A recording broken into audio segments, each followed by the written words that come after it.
to the Kent Lapp Podcast. Hang on a second. Let's get that on the podcast. Yeah.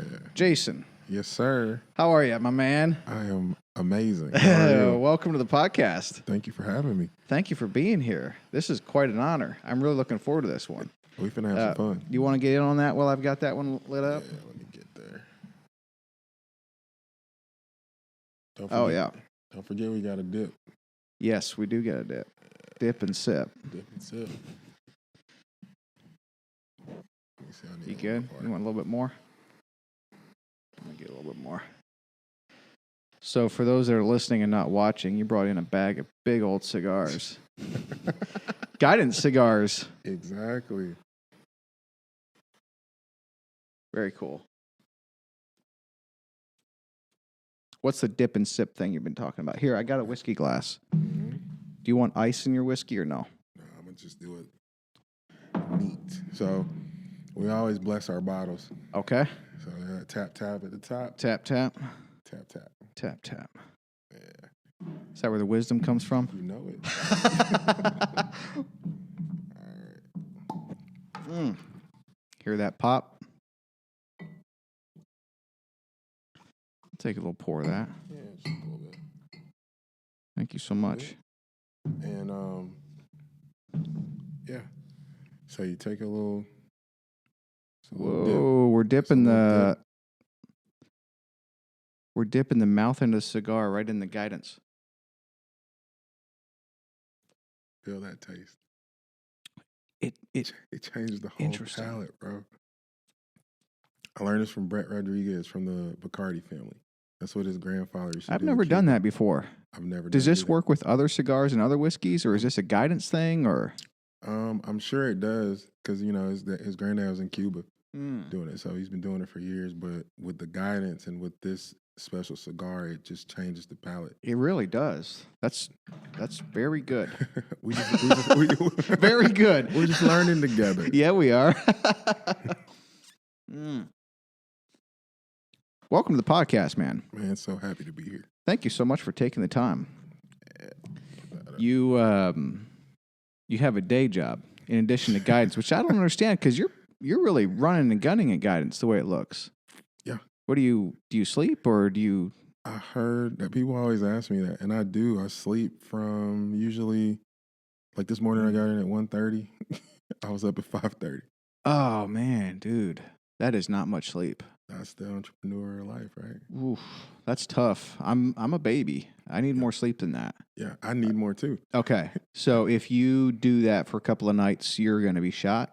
Like tonight, are you going to bed at 8 o'clock or what? Tonight I got my first meeting this morning was at 9. My last one will be tonight at 7:30. Oh, geez.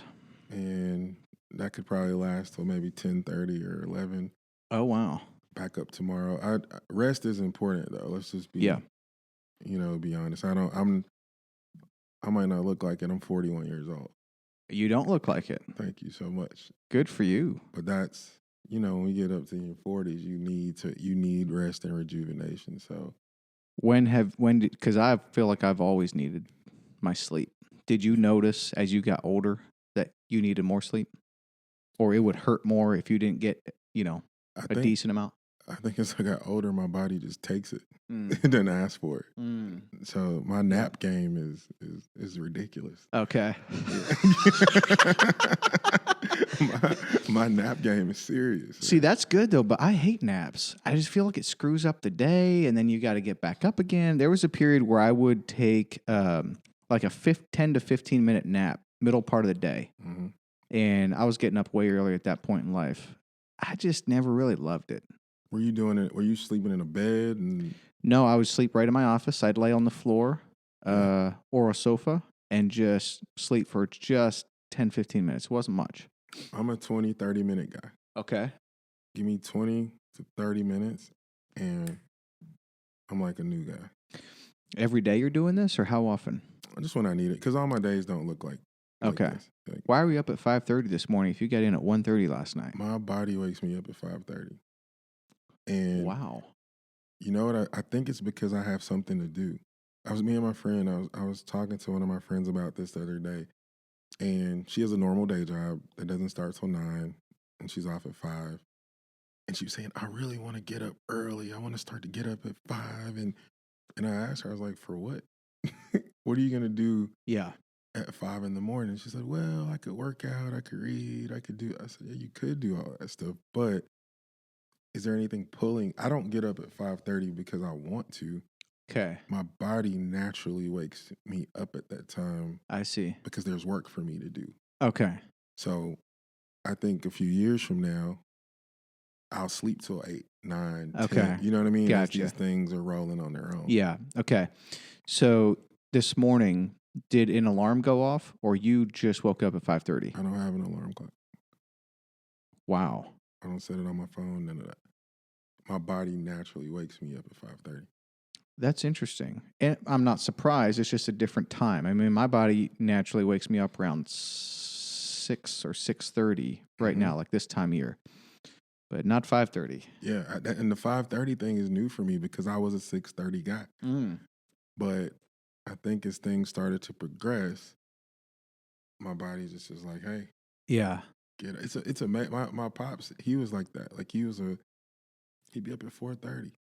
And Yeah. I'm like, what are you? But he'd be in the office, and he was twerking it out. That is in my side of the family big time. My brother gets up at like 3:40. What did he say?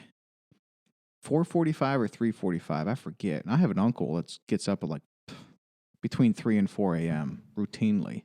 I mean, he's older now, so he might be sleeping until 4:30. I don't know. But it runs in my side of the family, but I never really got it, man.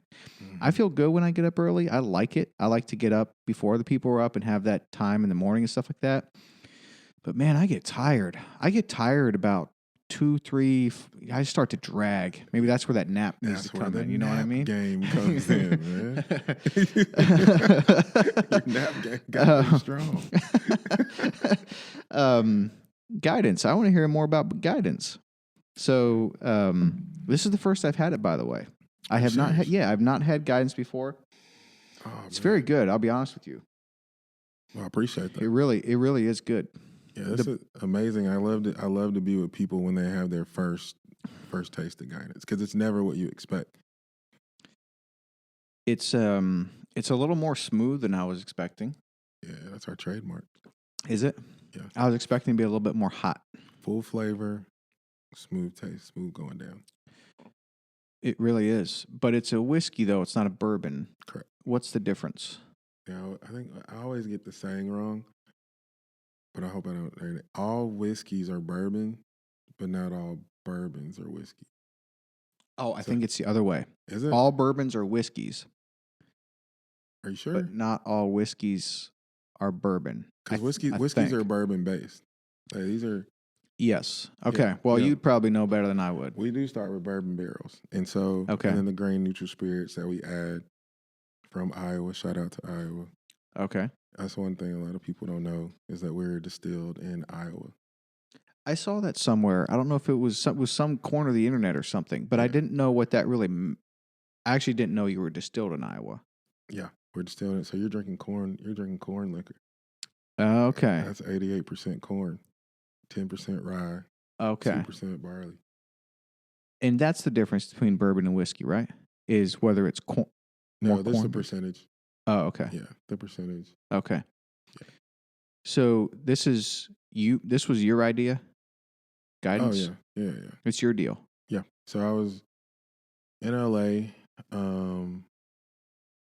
My background is marketing. I was marketing director for a healthcare facility. So we did about, 30 or 40, 50 events a year, right? Hosting other doctors, all kinds of stuff. And the liquor bill was through the roof. Doctors consume a lot of alcohol. I believe that. So if you got a $200,000 budget for the year, I'd say $100,000 was on. Really? And so it just became a thing. Like, man, you need to be a part of this, right? Yeah.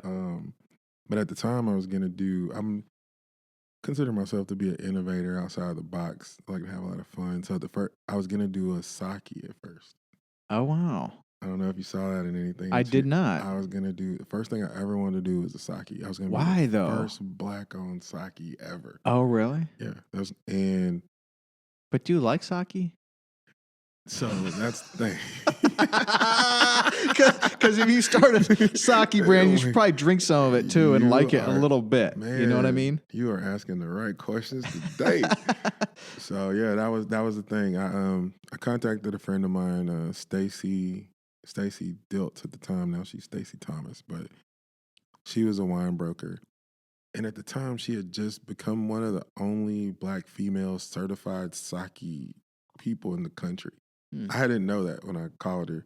When I said, hey, think about getting in the spirits industry. You know, I know you got some background. Can you just point me in the right direction? I'm thinking about sake. And she goes crazy, like, oh my God, yes, sakes are so amazing. And she just started going down the history. She's like, I just got back from Japan. And she's like, cool. And she sent me like a bunch of samples, okay? Of sake. Okay. Hot sake, cold sake, like all that. I started drinking it. And man, I just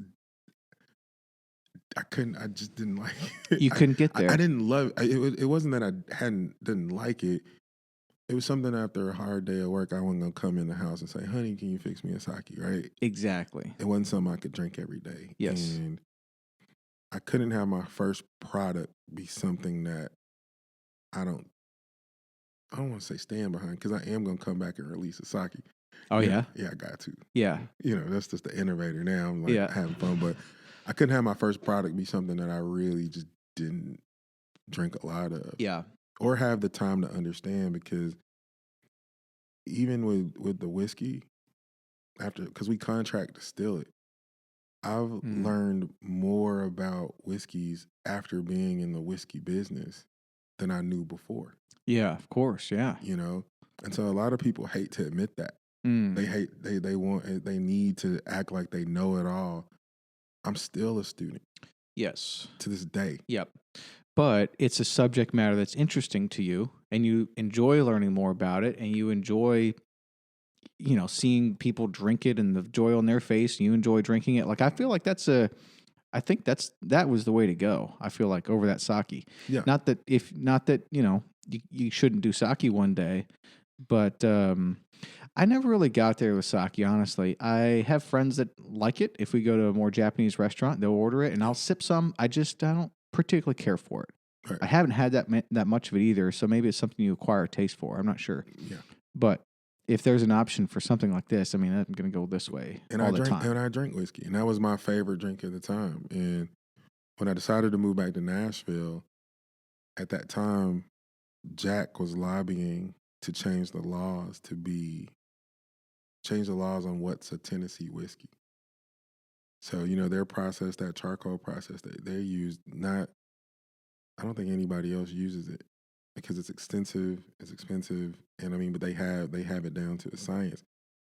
But just from a business standpoint, if you look at anything they're trying to change the laws around, it means that it's big. It means that it's generating. They're trying to corner a market.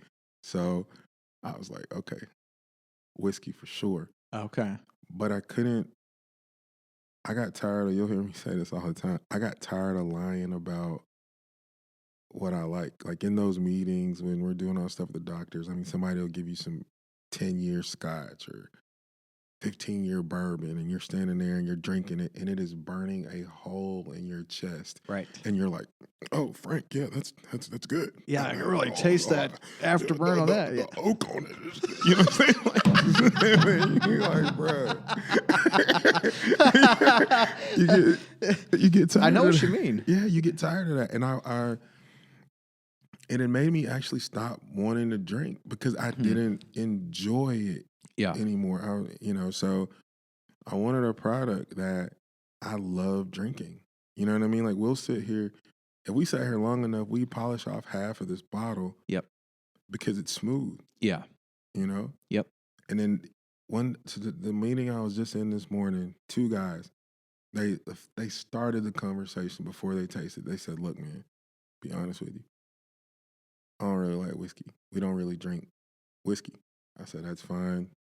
Just give it a little taste of this right here. And they loved it. And so what's starting to happen is people aren't whiskey drinkers. They're Okay. guidance drinkers. Oh, that's interesting. You know, people always try to ask me, what would I compare us to? And in most things you can compare some stuff, Mm-hmm. Jack and Jameson, you know what I mean? With a little variations. I haven't found, and I love whiskeys. I haven't found any that I can compare guidance to, which just means that we're starting down a path of our own. Do you enjoy Jack Daniel's whiskey? Do I enjoy it? Yeah. I enjoy single barrel, and I have some of their cold press that I like. The Okay. cold, with the barrels, they store them up in the colder part of their warehouse. But just regular old number I 7. can't drink it. I'm just going to be honest. It'll kill you. I just can't. It's the one whiskey. It's a whiskey, right? It's not bourbon, it's but whiskey. I mean, it's not a knock on Jack Daniel's. I've heard the tour at their location is pretty great. It's amazing. So I'd like to go. Recommend it. Well, a lot of people have, and I still haven't gone to do it. So I'd really like to, but I never buy Jack Daniel's ever. Yeah. I guess I haven't tried a lot of the more expensive stuff, but that might be okay. It's just that's the one. Almost any other bourbon, $20, $30, $50 bottle. I'm very few bourbons have I bought and didn't like, but Jack Daniel's is one that I just don't care for. Go and do a tasting because they let you taste about 5 or 6 of them. They have a lot of different stuff too at the distillery that you don't see on the shelves. Mm. So it'll give you a chance to try some of it. And that's the thing when you look at, even for guidance, I haven't heard anybody say that they don't like it. I have heard there's some guys that maybe consider themselves to have a more developed palate and they want a little burn. Okay. So they're saying, okay, well, you got 100 proof, they want. Okay. But they'll never say they don't like this. Yep. They just want a heavier, harder kick to it. So if you did that, would that be a different batch or would that be like guidance burn or like a sub brand of guidance if you wanted to come out with a whiskey that had more pop? Well, it's funny you should ask. I just got our 100 proof samples in. Okay. And they are testing really, really well. Okay. Because this is what I like. But we wanted, so for guidance, I mean, there's no gimmicks, there's no flash. We wanted to become your favorite whiskey person to person. And that's really, COVID did a number on us because that's how we grow the brand, is tastings. Oh, okay. We like to get in front of you. By the way, pull that mic. No, just pull the mic towards you. Yeah, you can sit wherever you want. Just pull that mic. Okay. For a big man, you speak pretty quietly, softly. Yeah. That works for. That works in the club, man. Oh, does it? Oh, that's smooth. Okay, Yeah. okay. All right. So it's a learned trait. Yeah, you get it. All right. Well, yeah, that's one of the things that we wanted to. I forgot what were we talking about. 100 proof. You 100 some. You got some samples of 100 proof in. Yeah, and we tested, and people are loving it because the flavor is still there, and there's a bigger bite, but you're still getting that smooth finish. So when that comes out, does that replace this? And every bottle of guidance that people start buying going forward is the 100 proof, or do you have? No. It'll be a different variation. Okay, gotcha. Okay, So it'll be guidance 100 proof. I see. And this one you said was 80. 80 proof. 80, which means it's 40% alcohol by volume, right? There you go. Okay. So when was this Atlanta? When was the idea for guidance? How long ago or what year? Well, we launched in 18, started working on it in 16. Oh, wow. So that's relatively recent. Yep. Why does this say, so this bottle right here, it says distilled May 27th, 2017, and then master distiller. That's your signature, right? Yeah. How do you pronounce your last name? Ridgel. Bottle number 1683, which is kind of cool. Mm-hmm. It says of 2004. Why does it say of 2004? That's of 2004 bottles in that batch. Oh, okay. It's not the year. I see. Oh, I see. Got it. This is bottle 1683 of 2004. Mhm. Got it. Okay. So the Atlanta, you're having all these doctors parties and spending a ton on alcohol, and you had this idea of starting your own whiskey brand. When was that? You said 16? Yeah, 16. Okay. And we tried to, we had the whole sake Yep. thing. And when we landed on whiskey and like I told Stacy, we want to do a whiskey, she was like, all right, we had to start finding a distillery that would contract distill for us. Now that's a very easy thing. It's easier. It's not the easiest thing. I was on a call with some guys today that were having some trouble that were helping, but it's way easier now than it was then because distillers wanted to know, wait, are you famous? Are you a football player? You got $1 million? Mm. What are you gonna buy? Mm-hmm. How much are you gonna? And we didn't know any of that stuff. Mm-hmm. And they had preset things that you could buy, white label. Interesting. And they wanted you to, you could pick from that. Heard no a whole bunch of times, man. I mean, a whole bunch of times. Ended up finding a small distillery. It's probably a little bit bigger than this room we're in. And the guy was like, "Yeah, I'll work with you." And that was the journey. So you found this very small distillery because the size of this room does not seem. I would picture most distilleries would be quite a lot larger than that. Yeah. So you found this small distillery in Iowa? Mm-hmm. How? Through Just trial and error, and Stacy had some connections with some people that gave us some folks to call. Would you ask when a distiller gave you a no? Would you ask him, "Hey, do you know anyone else I should check with?" Or is the conversation over at that point? It's different. It's different. Some we did, and some we just didn't. Like they shut it down. Mm-hmm. And I mean, it's interesting, right? Because you never know what's gonna be that thing. Right. Kind of like even music. Like you never know what's gonna be that thing. Exactly. But for them, they're employing people. You know, what I mean, I get it from their side, right? Being a business owner, I'm like, you have to decide what you're gonna take a chance on and what you're not. Now they wish they had. I'm sure. I'm sure. So this is something that I'm interested in and never quite understood. So it makes sense that because as it turns out, some bourbons are made at the same place. They just have different labels on them, right? That's a thing. That's a lot. That's a lot of them, right? Yeah. Okay. So it's not surprising that you would go to a distiller and forgive my ignorance here, but a distiller is basically the people that actually make it. Is that right? That's okay. correct. So you go to a distiller and say, here's my recipe or here's the whiskey that I want made. Would you be interested in making it for me? A lot of them said no, but here's some whiskey blends maybe that you could stick your label on and call it guidance. Mm-hmm. We don't need to tell anyone that we created it. Right. You're going to white label it and you're going to sell it. Yep. So they'll do that all day because it's no harm, no foul. If they sell a bunch, fantastic. And if they don't sell that much, they didn't have to go create a new recipe. Okay. Yep. So, but you wanted this. You wanted guidance, and somehow you had created. Well, no. This So that's a very good question. So what happens is you start with the base that they have. Okay. Okay. So you go to a distiller in Iowa and start tasting some stuff. I didn't go there at first. They sent me a bunch of samples of stuff. Okay. And then you start the R&D process. Like, okay, I like this from this. I like this from that. I like this from this. Interesting. And then you work on it, you work on it, you work on it until you find what you want. But most of the time that process can get expensive. I see.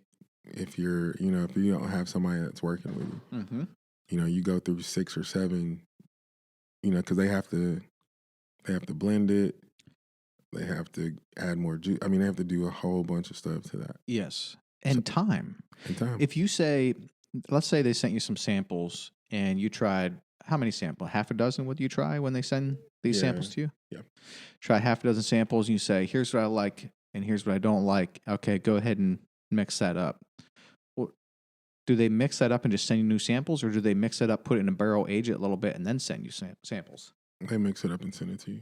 Okay, so it's not like you got to wait. Yeah, you don't have to wait a whole lot of time because they already have these things there. So they have rye. They have everything. Okay, so they're sending you samples, and you are directing them through the R&D process, and finally you land on what we have in our cup. Yep. How like from the time you started working with this distillery to the time you said, boys, I think we got it. Close to a year. Dang. Yeah. Wow. Because you have to work on their schedule as well. Like, it didn't take a long time, but remember, they're processing all kinds of, they have all other clients, you know what I mean? They make all kinds of stuff. So, yeah. I guess, and it's good for them too, because if the whole process takes a year and it's still something you want to do, that shows some commitment right there. Yeah. Some people be like, yeah, I want to start a whiskey, and then a few weeks in, they're bored. You know what I mean? They're off to the next thing. Yeah, and just getting the whiskey is the beginning. Like, that doesn't guarantee you anything. So we can go through this process, choose a bottle, choose a label. You got a product. It's in your hand. Well, now you got to find distribution, right? Yeah. Which you recently did. You recently did, right? In Kentucky, you got a big deal. Man, we signed with, that was awesome because that's actually, we partnered with the first Black distributor. I saw that. In Kentucky. That's very cool. How is that a new business of theirs? Yeah. They just started. They launched this year. Oh, wow. Yeah. So that's one of the fun things, man, is finding anybody that's willing to step out on their own. You have a lot of respect for them, right? Because you know, especially in that market, like, you know, that wasn't an easy thing. Yeah. And those guys are working hard. And to be able to be a part of something from the ground up. Yes. That's what Littman and Jack, right? A first distiller's license ever for Tennessee, I think, went to Littman Brothers. And they were friends with Jack. Interesting. Very cool. So this could be what's their company name? Legacy.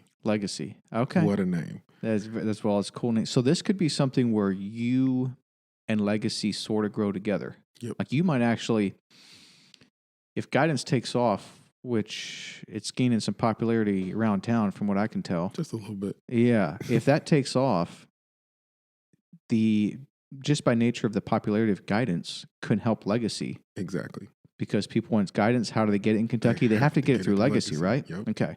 So that's going to help them. And then as they do their thing, which is distribution, that helps you. Dude, that's exciting, man.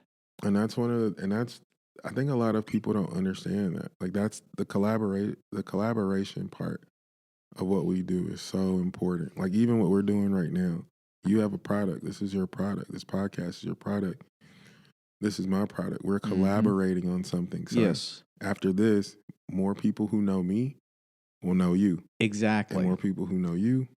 That's right. Me. Cheers to that, my man. Absolutely. Get it? 100%. The distribution is something that I didn't know anything about until the last couple of years. I had invested in a company called Eli Mason. Okay. Did you see him around town at all yet, or no?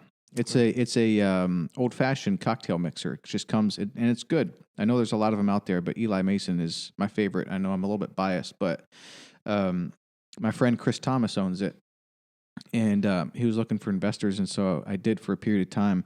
And so there was a lot of discussions about distribution. A lot. That's important because it's super important. And I mean, it can kind of make or break. It really can. So getting that deal with Legacy is. Let's come back to why Guidance, because I love. And another thing that I love is I'm just looking at the back of the bottle here. Let me just read it. Guidance is about profound choices and perfect expectations. Guidance is infinite wisdom that enables excellence. Lasting traditions and cultures around the world are forged because guidance is always present. Guidance has been crafted to be shared and enjoyed by all. But this idea of guidance as sort of like a spirit guide or like a wisdom force, I like that. That's a good angle. That's a very good angle. I like it a lot. You see that compass on the front? So that's obviously what the compass is about. Yeah. Okay, the guidance piece. But where'd you come up with that? I mean, by the way, this dip and sip It sort of It's works. crazy, right? It sort of does It's work. crazy. The Cubans knew what they were doing, man. Do the Cubans do that? This is what, it's the Bacardi family. Like, they were in Cuba. I mean, I've smoked a ton of cigars. I've just never dipped it into The dip and sip is whiskey. just is amazing. And you'll find yourself now wherever you are, and people are gonna look at you kind of crazy. Yeah. I'm like, what? Until they try it. Yeah. I'm interested to see if it works with any cigar and any whiskey, because this definitely works. Yeah, if for you find sure. something that you like, it's yeah. like pairing wine and cheese. Mm-hmm. You know, who would have ever thought wine and cheese? Now we like, oh yeah, of course it goes. But speaking of that snobbery earlier that you were dealing with, like these parties where there's these, like and by the way, like a lot of, I do like scotch, but only a few. Like there's a lot of scotches I don't care for. Yeah. But there's a lot of snobbery in the wine industry. A lot. It's like, dude, this is getting weird. You know what I mean? Crazy. It's crazy. It's getting weird. And so I don't particularly care for that snobbery. Me either. So it's and like especially if you go and spend time at the wineries with the families and stuff, man, that's not, especially if it's generation, they'll tell you story. It was never about what it's become. It's never about, and even with history of whiskeys and stuff. I mean, this healing water, like it came from the monks that taught the Irish how to make it. The monks made what does it mean? Whiskey is like healing water. It's actually the original name. So, but it's funny how in cultures we can take stuff that was meant for one thing and then turn it into something to say that we're better than someone else. Yeah. Yeah. And then at some point, you realize that you can gain some attention by knowing all of the flavors and talking about how this should taste and everything. And people are like, oh, that sounds sophisticated. And next thing you know, they're parroting it too. And it's a thing. And you can lie. I mean, that's really what we found. I mean, when I learned wines, because I was in college, I went to this wine tasting. The guy told me something, man. He was like, look, a good wine is a wine that you like. A bad wine is a wine that you don't like. Yeah. That's refreshing to hear. Simple and plain. And that's what I've taken on with guidance is if you like it, it's for you. If you don't I love that. it's not for you. Love that. But nothing is for everyone. Yes. You know? Yep. So if you, we went to one place here and the guy. You want any more? Oh yeah. The guy was a big rye drinker, right? Now this is true. This is in Nashville, okay? From a business that says they support local and all that. Gave him a bottle, tried it. All of his patrons were like, hey, we want you to bring this in. He looks me in the face. He goes, I tried it and I just wasn't impressed. I wasn't wowed. That's what it was exactly. I wasn't wowed by guidance. And I was like, okay. And my friends are there and they're getting mad. They're like, what? And I was like, gentlemen, let's listen. And because if you listen to people, they'll tell you like who they really are. Yep. Now I'm looking across his back bar and I see Fireball. Let's just start there. Okay. So is this at a bar or house? This is a bar. Okay. This is one place that we tried to get guidance into. Gotcha. And I'm thinking to myself, did Fireball wow you? You see what I mean? Good point. Did everything you have on this bar wow you? But I didn't say that. I listened, and he said, I like a rye. Are you planning on doing a rye? Are you planning on doing this? Are you planning and offering all these ways that I can change in my product? And when I told him, I said, you know what, man? When you're ready, let me help you make the drink that you want to make. And his whole attitude changed. He was like, really? I said, yeah, let me get you some rye samples and say, because I think you should serve what you love here. Because this is your place. But you can't change mine. Yeah, I love that. You see what I mean? Yeah. What is that? That's wisdom. That's discernment. That's staying the course. That's knowing your worth and sticking with it. Where does that come from? That's my mom, man. Oh, yeah? That's my mom, my grandparents. I was raised in Auburn, Alabama, but I'm an Alabama fan. My mom went to Alabama, Roll Tide. Got to make that clear. Hey, at least they don't break your heart every time you turn on the TV like you UT mean does. now, right? Because we had some years, man. I've been an Alabama fan my whole life. So, yeah, you had a rough patch. Yeah. We lost to decade ago Auburn or so. 7 years in a row, man. That's not my fourth. My teachers, like, I grew up in Auburn. I still get Facebook messages from my fourth grade teachers. Like, it's serious. Oh, Man. that's like, cool. But my grandparents, man, they instilled that in me from a young age that I'm important, I'm special. No matter any funny story, my first date ever. Okay, I think I was 16, and this girl I liked, we were gonna go to the movies. All right, I didn't have a car, so like, grandma, hey, I'm gonna go on this date. Can I use your car?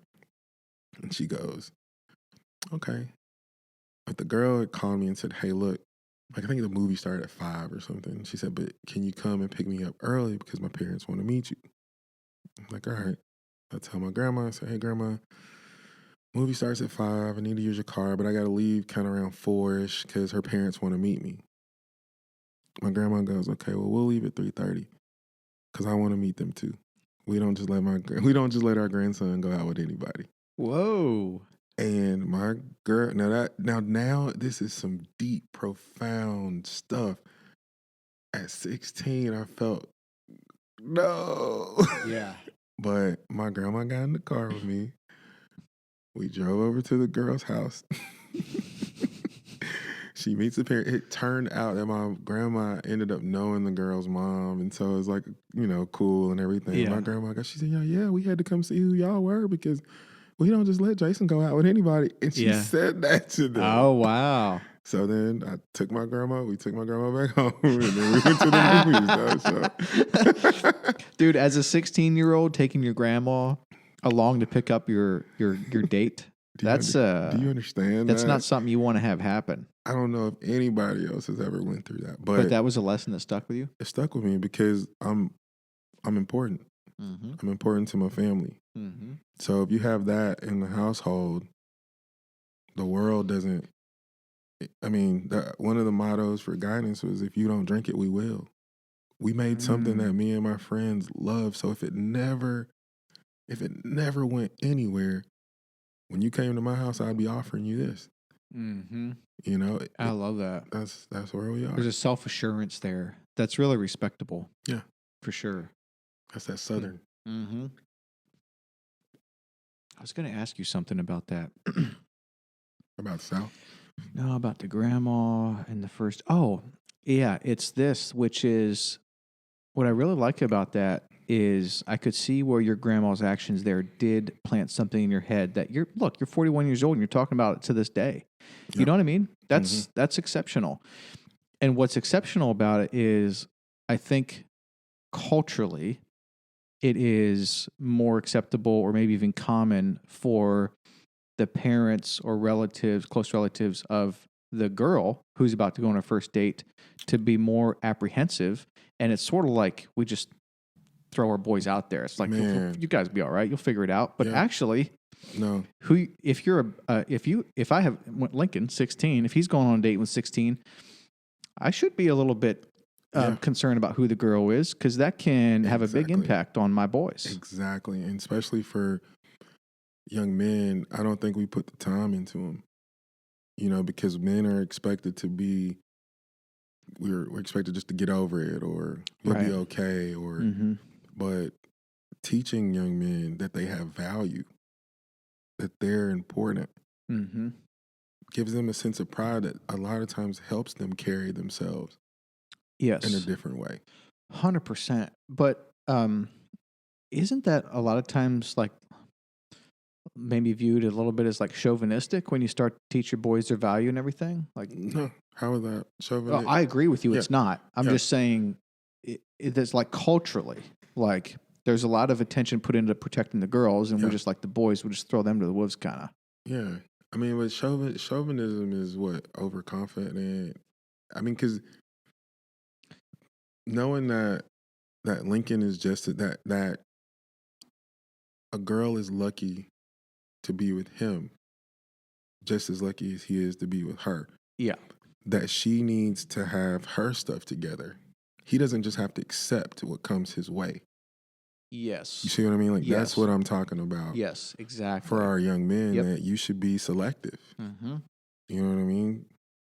And Absolutely. if you learn that at a young age, believe me, that in all transparent, I went to college. We're not really. That doesn't stick with us. Like you're just like, hey, we're always proving ourselves. Yep. But if you take a minute and stop and like, wait a minute, I'm worth something too. Exactly. That'll slow some stuff down. Yes. You know? Yeah, 100%. Do you think that it's a different day when you were dating at 16 all those years ago versus, you said you have a 19 and a 16-year-old son right now.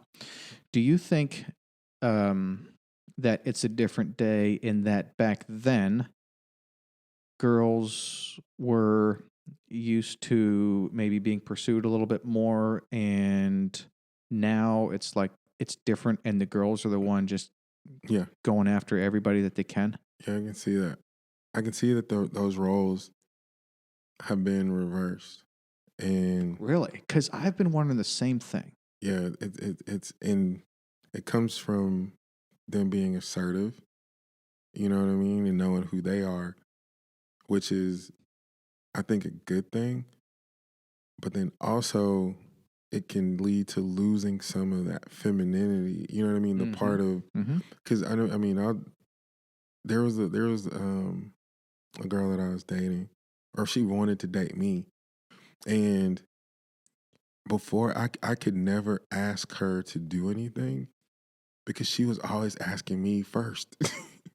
Okay. And so one of the times when we were talking, and she's like, "You never plan anything for us," and I said, "You never give me a chance. I don't even get a chance to surprise you." I see. Because before I can say, "Hey, do you want to take this trip?" You're already saying, "Hey, are we going to do a trip next month?" Yeah. And see, I'm a romantic by because I'm 41, so I grew up in I'm R&B and smooth. Let me do some flower, like all that stuff.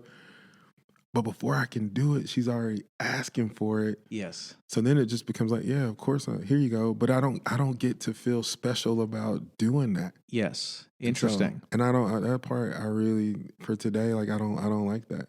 I don't either. Now, do you think? Obviously, part of that has to do with personality, right? Because some guys that she would have been dating would have liked that. But I'm with you in that a girl like that wouldn't be a very good fit for my personality, I don't think. Right. Because I know what you're saying with like you want to be able to initiate some of those things and you want to have some surprises and things like that. Mm-hmm. I mean, I've been married 14 years, so it's congratulations. I love my wife as much today as I did when we first got married, and I guess even more in a lot of ways.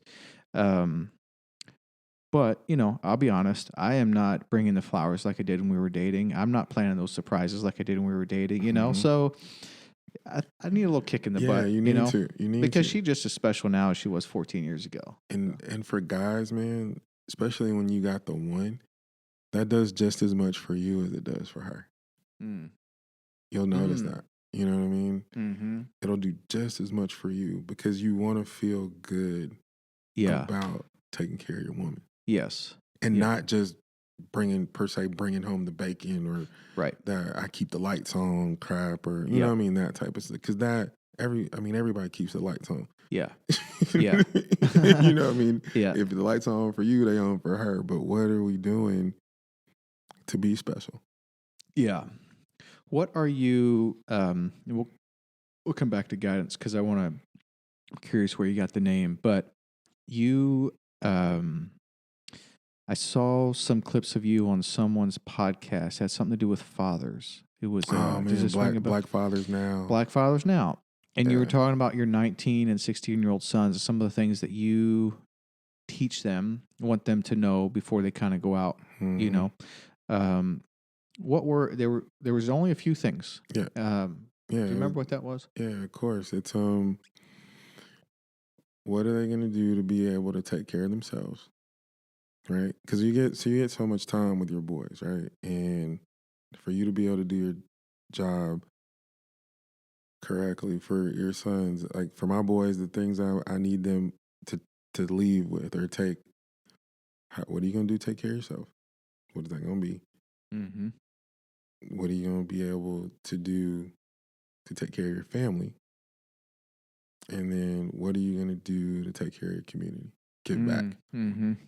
And those are things that we never, like when I was growing up, I didn't think about that. You know what I mean? But now, how you take care of yourself, what are you going to do for you? And that really comes from my mom, and she raised me by herself. And she was tough like that. I was I mean, she's always told me, like, one day I'm not going to be here. And you don't want to hear that, but it was imperative to her that I get it. You know what I mean? That I get it, and that I know what I'm gonna do to survive. Yeah. And so then for your family, right? Because taking care of yourself and then taking care of others, I mean, you got kids, it's a very different, it's two totally different things. I mean, I can sleep on a couch and eat pizza for years, but my kids can't do that. Yep. You know what I mean? So knowing what you're going to do to take care of your family, and then being an active part of society, and more so your community. Because so many people just care about themselves. And it's cool. It's funny too, because me and my friends laugh. Have you noticed that everything is tied to a charity now? If you type a conversation, what do you like? Oh, I like to give back. I like to get in the community. Like that it's like a knee-jerk response. Yeah. But everybody really doesn't love to do that. That's only in the last 10 years that anybody is talking about that. It's only in the last 10 years that it's been cool to do that. You know what I mean? Right. Yeah. So, but in the people who are doing it, we rarely hear about them, because you got to go find them. You got to go find them and help them. They don't have advertisements. Right. Because they're doing the work. Yep. So what are you going to do to be an active member of this thing we call society in your community? Yes. And I help them. I tell them it's not your job to know it right now, but I'm here to help you walk through that and figure that out. Yeah, I love that, man. That's really great. It's good for me to hear with a 10-year-old son. Like we're getting into that. Like, yeah, Lincoln's like a little man. You know what I mean? Like he's getting into that stage where I got to start thinking about some of those conversations, some of those values that I need to instill, that I want to instill, that I should instill. And I feel like I don't really know what those are. You know what I mean? I feel like I'm still figuring that out. Yeah. So it's good to hear from someone like you that has boys older. Yeah. Okay, that's a good place to start right there. And it really is, actually, because it puts the expectation. Well, that's a pretty high expectation. You know what I mean? Take care of yourself, your family, and your community. You may or may not be having those conversations with your daughter, but you are with your boys. There's a responsibility there. What it means to be a man in this world. You know, a young man. True man. True man. Lots of mistakes will be made, of course, but this is kind of the compass, or like this is where you should be headed. It's integrity, man. So we in my circles, we have that discussion of real man versus true man.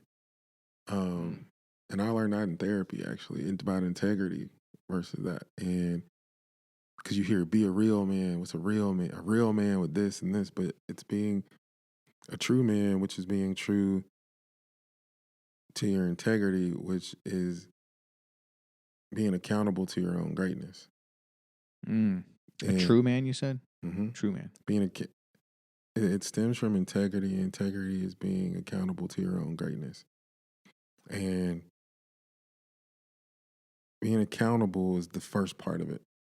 Your greatness is who you really are. It's a thing that drives you. And I struggled with that at some point in times, because you can let things bombard you. And I could have went in any direction with this. I mean, once it got here, there was people with all kinds of, you should do this and you should do that. And smart people. People are smarter than me. Yep. But this was born inside of me. And I spent a lot of time trying to make everybody happy with it. That's not being accountable to my own greatness. That's not being accountable to what God put me here to do. I can do that. I'll never get tired of being me. Yes. But I might get tired of being you. Absolutely. Yeah. or who you want me to be. Yes, for sure. Did you just say you spent time at one point in your life trying to make people happy with who you are. Yeah. Whew. Yeah, that's true. A lot of people doing that, man. Of course. Yeah. I struggle with that. We all do, man. If we're honest about it, we all do that because we want to be liked. We want to be liked, and you get into industries and things where you don't have all the answers. Like you and your podcast, you jumped off the porch. It's like I'm doing it. Yeah. I'm sure there's people that you would look up to, or if they sat down here and said, "Look, you need to do this, this, this, this, and this," and you've seen that they were successful at it, you'll be like, "Well, okay, like you shouldn't smoke cigars on your podcast. You shouldn't. Yeah. You're drinking on your. I mean, all these different things that you will be like, oh, okay, I guess maybe we could tone it down. Yeah, that's right. But they did it their way for them. Exactly. Yes. You need to do it your way for you because you can live with that. Yes. If it flops, okay, but you can learn from that. But if you spend your time doing mostly something like someone else and it flops, you never even got your full potential. Dude, that is a word, brother. Cheers to that. Seriously. That really resonates. Because one of the things that I hear a lot is like successful podcasts are super niche. Like the podcast is niche, is like it's about, say, marketing for doctors, or entrepreneurship for founders, like that type of thing. And I don't want to niche that. I can't to say like this podcast is just going to be about business. As much as I love business and entrepreneurship, I don't want to just talk business every time, every day. You know what I mean? I want to be able to talk about the war on drugs. Yep. But do I want the podcast to just be about the drug war and its laws? No. You know what I mean?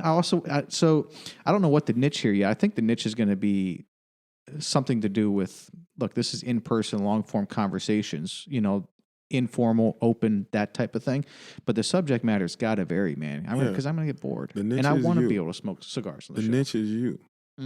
One of the toughest questions, man, we were trying to do marketing, people are asking me, who's your target market for this, right? Oh, okay. And they're convincing me, like, you got to narrow it down. Who's your target market? Who are you speaking to with guidance? Mm-hmm. And I'm like, so I live this, man. So yesterday I was drinking this with some 65-year-old white guys from Texas, cowboys.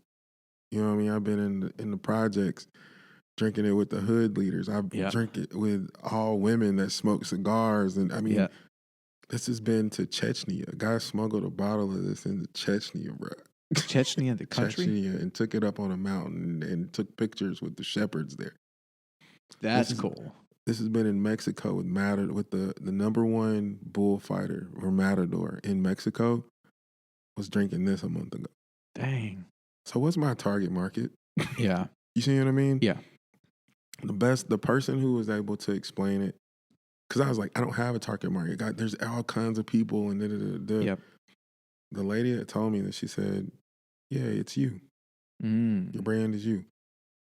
And when she said that made sense to me because I'm like, yeah, I travel a lot. I got friends of all colors, races, places, everything. So I'm like, okay, yeah.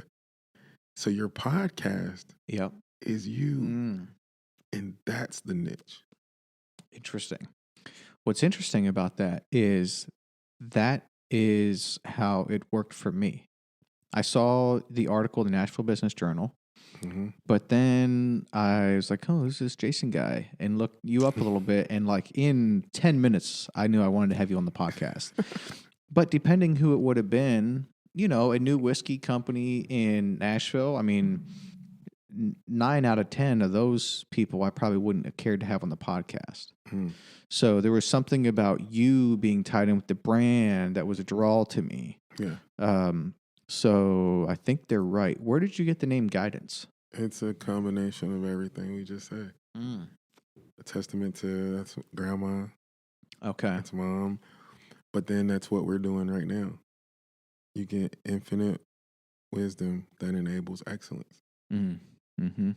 That's all of this stuff. I love it. And it's growing into the name, and I will tell you that. Like, it's a cool name.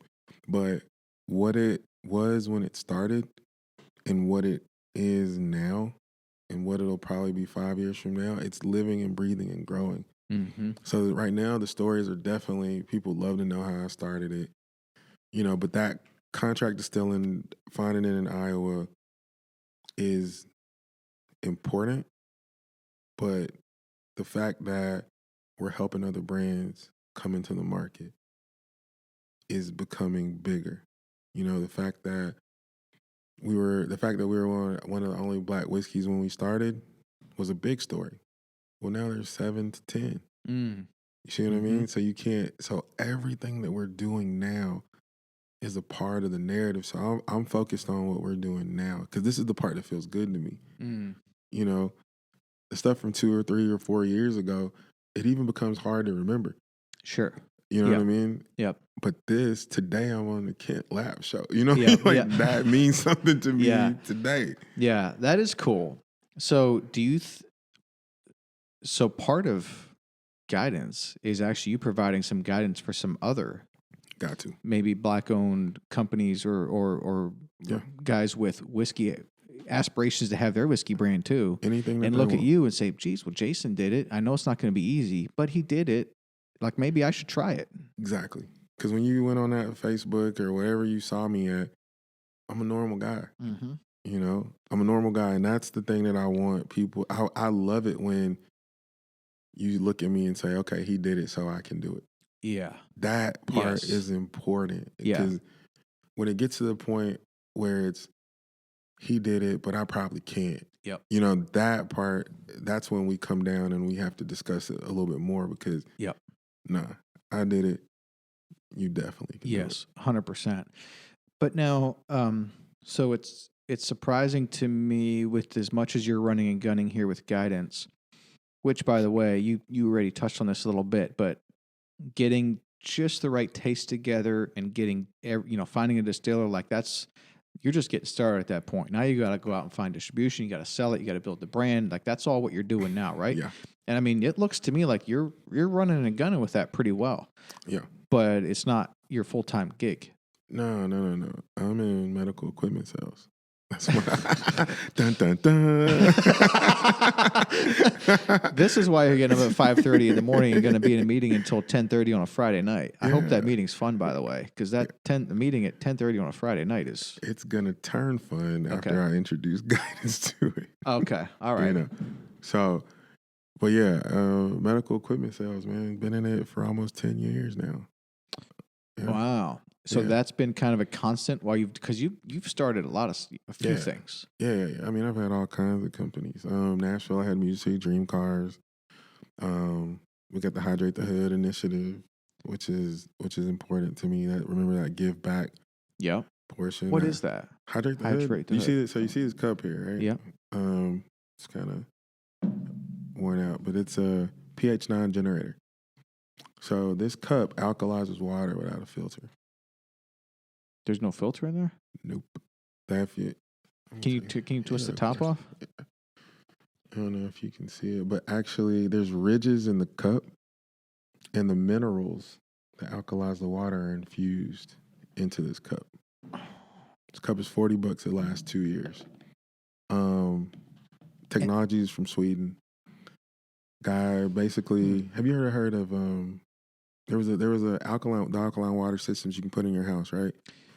Yeah, I don't know much about it, but is it like water, like not a water softener system, but like a filtration system? Yeah, a filtration system. Okay. But it has to add certain minerals to your water for it to be alkaline. And so they approached this guy with it, and it was a salesman. And they wanted to put one in his house, and he understood the benefits of alkaline water.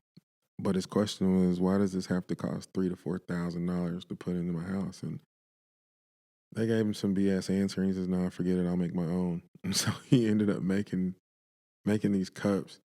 I met them probably about 6 years ago. I did a lot of nonprofit charity work in Africa, and they noticed that and contacted me and said, "Look, we want to give you this technology for these cups. The only thing we want you to do is to continue to donate to charity." I was almost in tears, man. Like that was Wait a something. minute. They gave you? Yeah, The- North America. This is all me. Oh, wow. So this patent it was figured out and founded by someone in Sweden. Yep. I'm assuming there's a patent involved and they own it. Yep. But you have the distribution rights to all of North America or United States? North America. Golly, man. So I'm sitting there. I'm like, oh my God. So what do you do, right? So we started the initiative of Hydrate the Hood. So every person that purchases one of these cups from hydratethehood.com, we donate one in an underserved community. But we kind of go a little bit further than just a donation drop. We actually partner with other nonprofits and the community leaders in those places to go door to door and hand these cups out and explain to people about nutrition and health. Because the biggest thing, if you get into underserved communities, they're mostly in food deserts.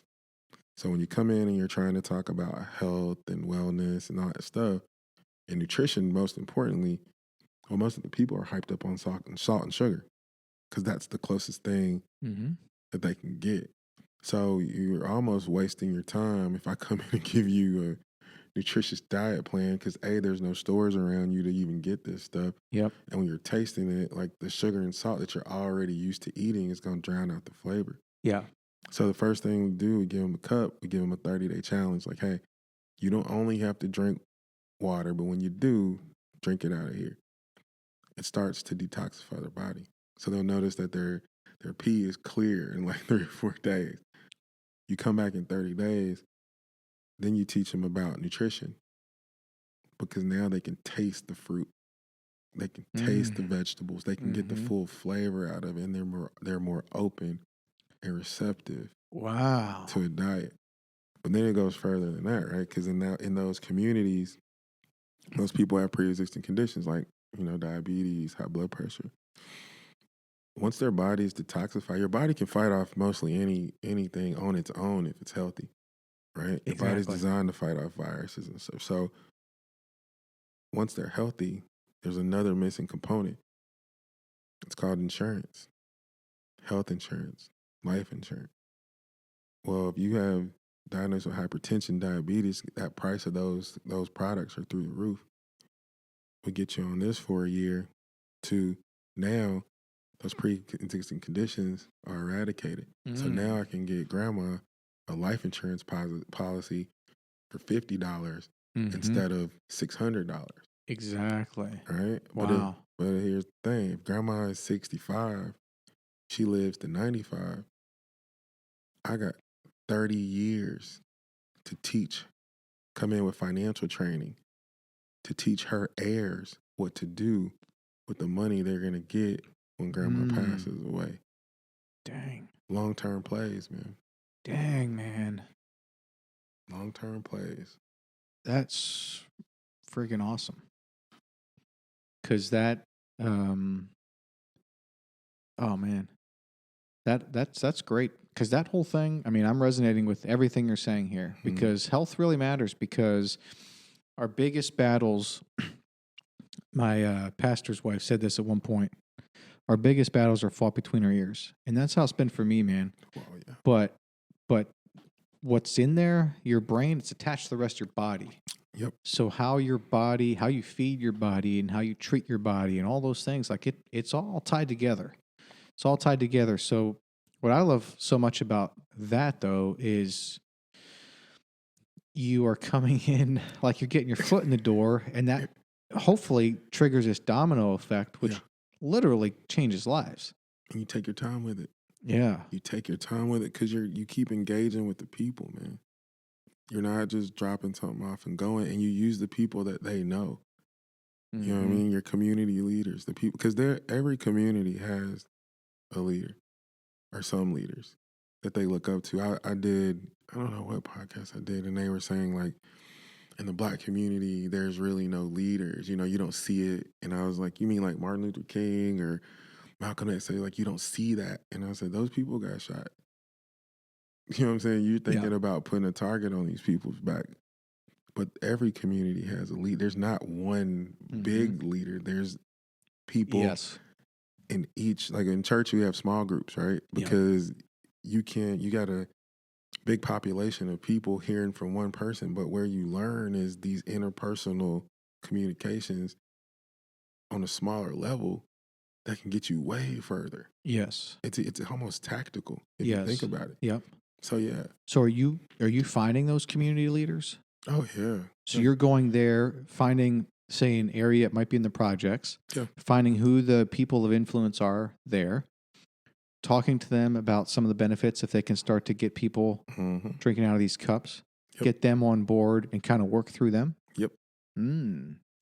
Where did this idea that it goes from a bottle which turns water, which gives water that alkaline, it alkalizes the water. Alkaline properties is what I was after. To you're changing lives. Did you come up with that? Did you have other people around that were kind of working on this together that brainchilded all that? Yeah, man. I had Mike Frazier, and I have to say his name because it's important. It's one of my fraternity brothers, but he's a younger guy.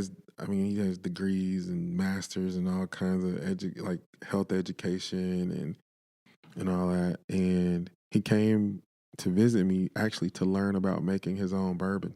Okay. Which actually will be coming out next year. Oh, cool. So, but I've known him over a year. So you see these processes, and we were talking about, he came, he said, look, man, I want to do my own bourbon. I said, I'll help you. But yeah, he's like, what are these? And I told him about the cups, and he was like, oh man, I can, because he was a personal trainer. He's degrees in nutrition and masters and some other stuff. He's an EMT and a firefighter. Dang. I think he has like 2% body fat too. Like, it's crazy. So I'm like, you're the spokesperson. Yeah. But he worked in the community center. So his passion was for the elderly. So we took it there first and started giving. And if you go on hydratethehood.com, you can see some of the testimonials. Because you can get back and forth with the science, right? People always want to know the science. But when you show them the science, if you're not a scientist, you don't understand it anyway. Right. But we give it to you if that's what you need. Yep. But we tell people go to their doctors. And on our testimonials, people went to their doctors, they got checked out, and then they went back to the doctors 90 days later, and all kinds of stuff had changed. One guy, man, he had I think 2 strokes. He could barely walk. And Mike gave him one of these cups and just prescribed for him to walk around a track. Just walk around a track, I think maybe 3 times a week. Man, he's one of the coolest older guys. He said he went back, he thought he was going to die. He thought he was going to be dead. He came off of his blood pressure medicine, no cane, anything. And he went back to his doctors and was like, hey, I'm still here. And this bottle was the lead domino for that? Yep. Dude, that's crazy, man. What is making water alkaline? What you just put the mineral. So what is calcium, potassium?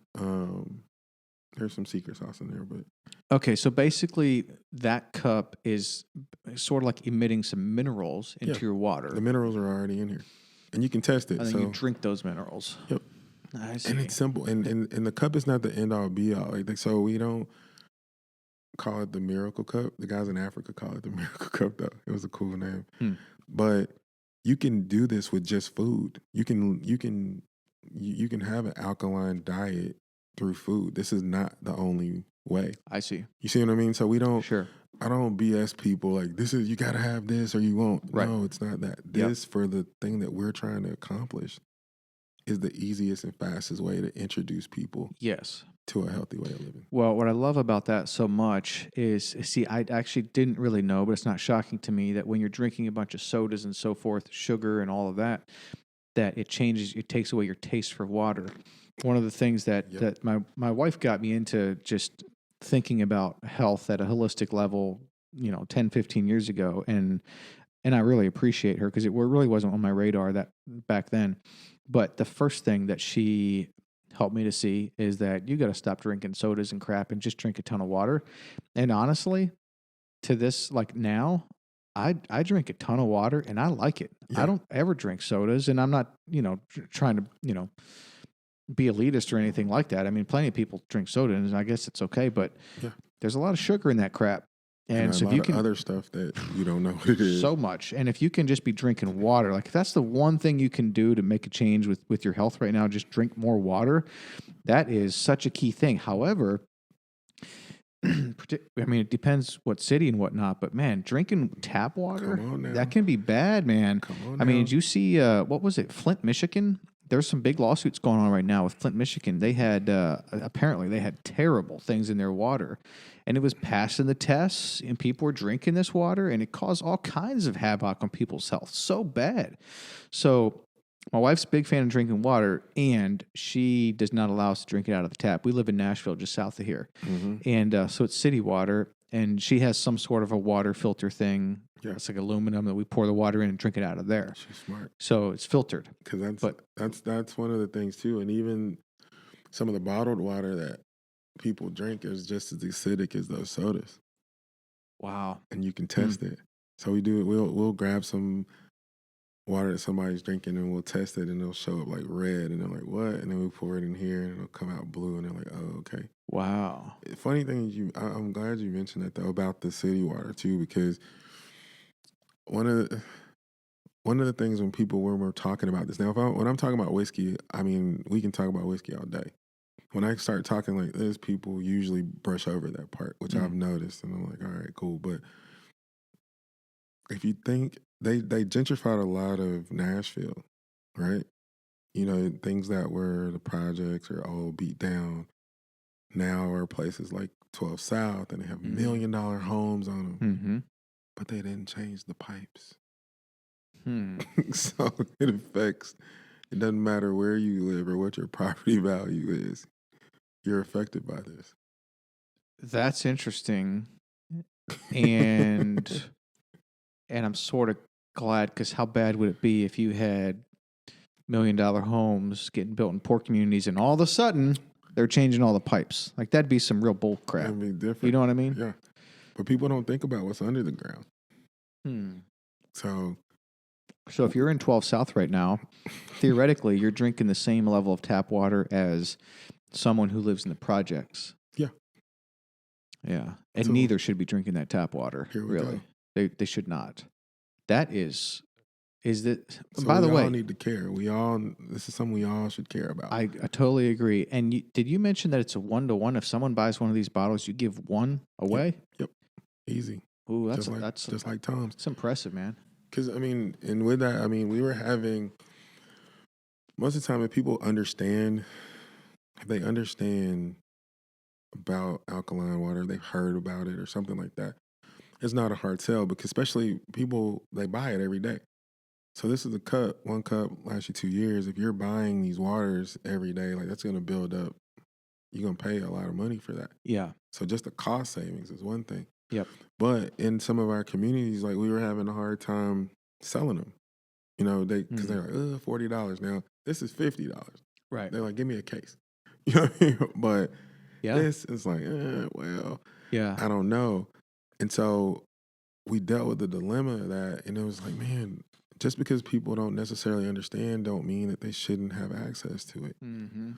So how do we do it? We take the people that do get it and understand, and we help them help the people that don't. That's really cool, man. This is something you're still actively selling?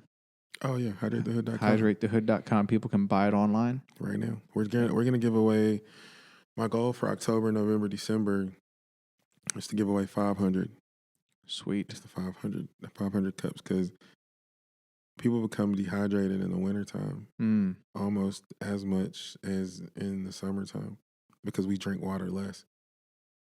Oh, interesting. Yeah. We drink water less when it's cooler, which obviously stands to reason. Yeah. So people suffer from that. And these are just little things that you learn along the years of dealing with this stuff. Because I didn't know that. But yeah, we can try to get out 500 of them. So since this was essentially a licensed product that you have the rights to sell, right? Yep. Do you buy these cups at wholesale and sell them retail, or kind of what's the business model there? Or do you just make a slice off the top, or both? So we have them. There's about 20,000 of these that are left. And they're here in Nashville warehouse. We do sell them wholesale. Mm-hmm. So if you're a business or something and you want to get them and you can sell them. We'll sell them to you wholesale, and you can sell them retail, or we can sell them direct to consumer. Okay. But in any case, your piece of that puzzle is you buy them from the manufacturer and then you get to sell them. Is that Yeah, right? correct. Okay, got it. And are you running that yourself, or do you have someone helping you? Mike Frazier. Okay. Yeah, we have a Okay. small. So he's kind of your guy for that. Yeah, but we do it. I I mean, we see. do it together because we haven't found a. I mean, I'm telling you, man, people they get behind it, but they don't get behind it, and then they see it. Like we gave 180 of these to the local law enforcement because those are the guys standing out in the heat in the summertime. We did it for the fire. We sent 120 of these to Flint, Michigan. I mean, last year we gave away 1,000. We gave close to 200 to the TSU, Tennessee State University football team. Like we're doing the work because that's the most. Because whether or not this blows up, it's not my end goal. Okay. You know what I mean? Like, Yeah. I mean, maybe it will, maybe it won't. But if we're making people healthy, then I'm doing what the guys who gave me the technology asked me to do. I have a responsibility to that. Yeah. I love that. You mentioned gaining some insight from therapy. Is that something you're actively receiving? Oh yeah. Have been for a long time, or? I did it before back in LA. I started back again here about 4 months ago. Oh yeah? Yeah. Because it was a particularly trying season of life, or because you were dealing with some things from the past that cropped up, or what's the... Yeah and yeah. Okay. yeah and yeah. 19 was tough. It was tough business-wise. It was tough relationship-wise. And my doctor, actually, I went to see him, and he told me that... Because there's never been a stigmatism on therapy for me. I know that for some people... I'm the same. I know it's out there, but yeah, I don't care. It's never been a stigmatism for me, but I kind of... You know how you can get into saying that you need to do something? Like, I know. And you don't... I'm not against it. No. But you still don't get up off your butt and do it. Yeah. I went to see my doctor, and he told me that he had started. And the analogy he gave me, he said, man... He said, every great athlete has a coach. He said, Kobe had a coach. Jordan had a coach. There's only so far you can take yourself. So if you want to perform optimally, you need some coaching. And so for entrepreneurs, I always recommend therapy and a business coach. Okay. Those are two things, because a business coach is going to think outside the box of whatever, we're operators, right? We do our job. We're good at what we do. Like me personally, paperwork is not my thing. Like I loathe filling out paperwork. Like it's just me too. But it's one of the biggest things that you have to do when you have a business, right? Yeah. So having a business coach, learning how to structure your business, how to structure your company. So Guidance Whiskey is actually Guidance Enterprises. Mm-hmm. See what I mean? There's layers to that. Yep. Business coach taught me that. Yep. And then the stresses of day to day, therapy gives you tools.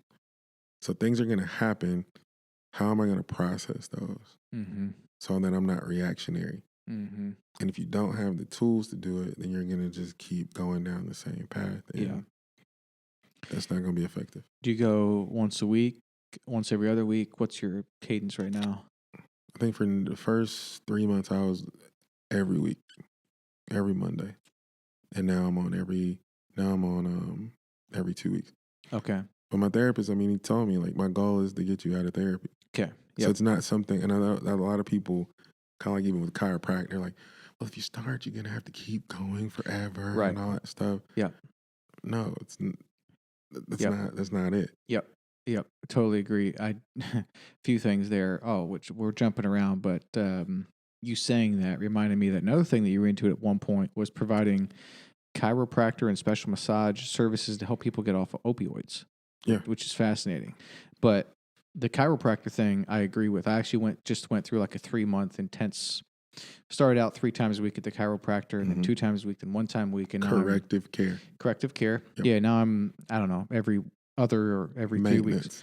Yeah, maintenance, exactly. But therapy, one of my closest friends is he and his wife are Black, and they have been getting a lot of benefits from therapy also recently.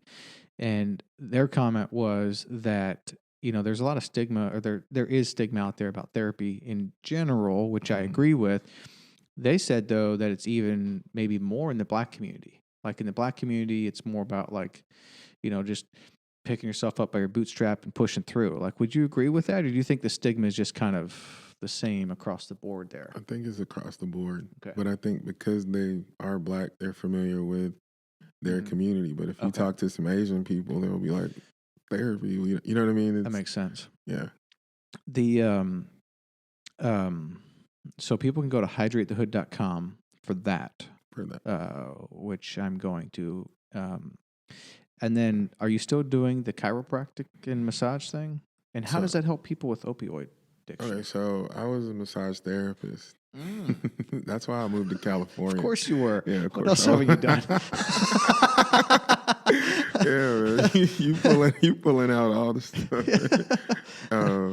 But yeah, so that's actually why I moved to Los Angeles. So I graduated from TSU, and then I wanted to do coming to college. Before I came to college, I wanted to have a skill that I could make money off of in college.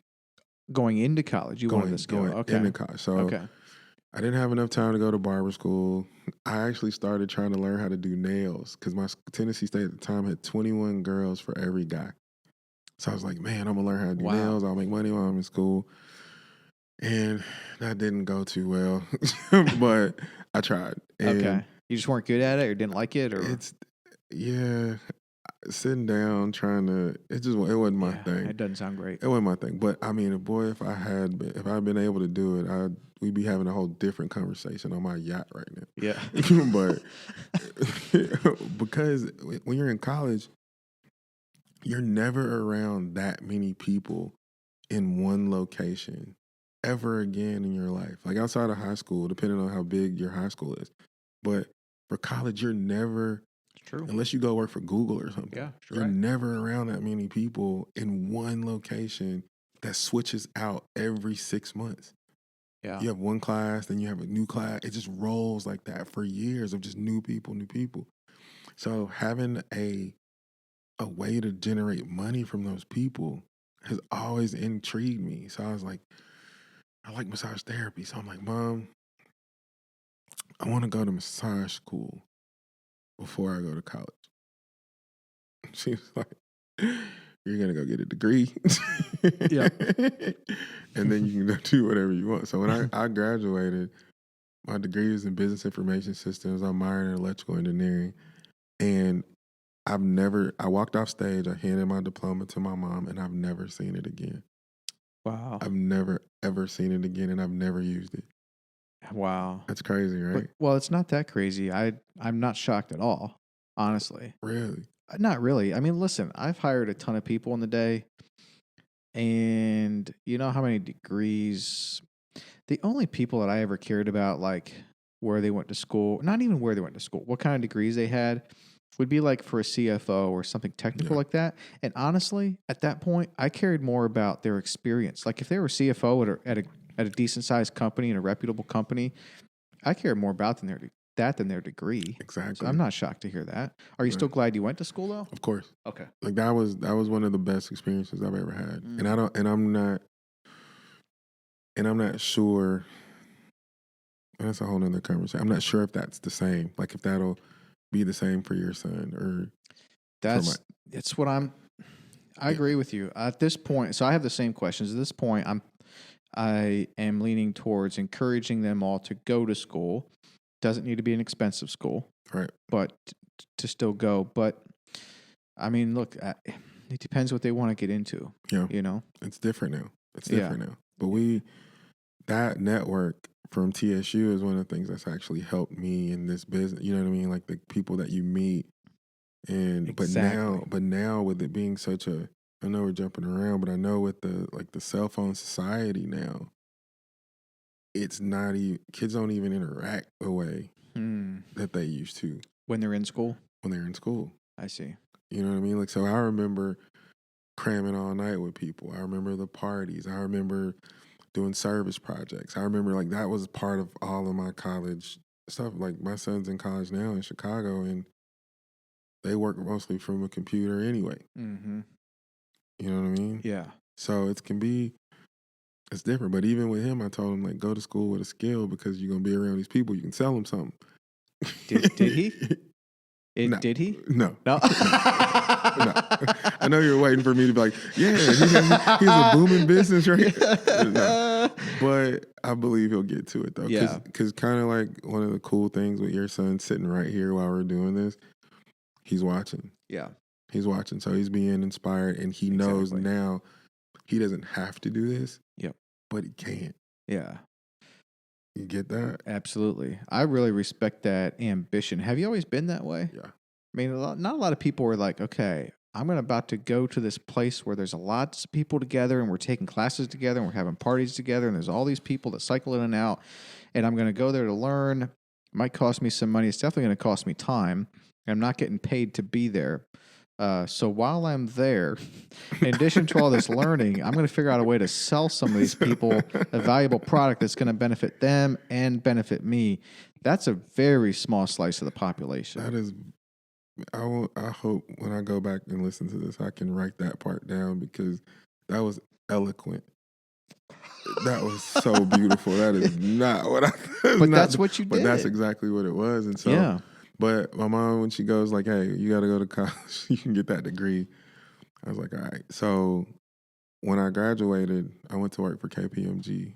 You know, big corporate job. That was actually where I learned that I didn't want to work in corporate. Mm. We were downtown, big building overlooking the city, and I wanted to jump out that window every day because I saw the people outside. I just wanted to be. Yeah. I mean, it was a great company though. I mean, but that's where I realized it wasn't for me. So This was L.A.? no, this was here. This is Nashville. Oh, okay. This is Nashville. But you went to school. TSU. No, you went here. Yeah, but Tennessee State. You said you went to L.A. for something. Massage school. Oh, okay. Gotcha. So that's what. Got it. So started my first business and ended up selling it to my partner. And at that time, I just wasn't fulfilled. And that massage thing was still just nagging at me. And I think I was 26 years old. And I go to my mom and I was like, I really want to do massage. I really want to try. And she said, go. She was like, you're young. Mm-hmm. Do it. And she said, you can always come back. Mm-hmm. And I was like, wow. So that's when I moved to LA. I moved to LA to be a massage therapist. I went to California Healing Arts College in Santa Monica. I finished school in about 6 months. It was a year program, but because I didn't have anything to do, I went morning and night and during the day and got done with that just to find out that nobody would hire me. Oh, really? Because at that time, being a black male massage therapist in California, there was a stigmatism behind that at the time. Dang. And so I'm like, oh my God. I went on at least 50 interviews, and the response was, oh my God, we love your touch. We love your touch. It's such a great massage. Your touch is amazing. We don't have a place right now. We already have one guy on staff, so we'll put you on call and stuff. And so eventually I ended up starting my own company, and I called it Touch. Just as Nice. as a joke to the Yeah. and I had that working at KPMG. I saw that corporate structure, and so I just went back and hired the kids that I went to school with to work with me, and we started doing corporate massage. Oh, interesting. Here in Nashville? No, all this is in LA. In LA. In LA. Okay. Yeah. That's it. And so the massage that was doing really, really well until the economy dropped, and that was the first thing companies got rid of was that fringe benefit for their employees. So I was back at the beginning. I ended up working at the Sports Performance Institute, training athletes and stuff, and that added a notch. I was on my way to a job interview and got rear-ended at a stoplight.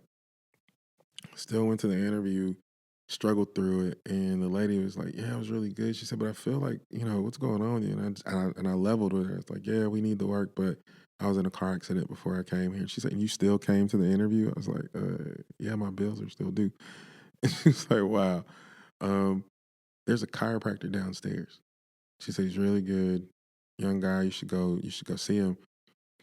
And I went and I started getting treated and I fell in love with it, man. Like I was in a lot of pain, but I was like you, I was 3 weeks, you know what I mean, every day, 3 weeks, then less and less and less. One day, they heard that I did massage, right? One day the office calls me and they're like, hey, Jason, we know this is a strange ask, but Doc knows that you're a massage therapist and we had somebody call out sick today. Would you mind taking a shift?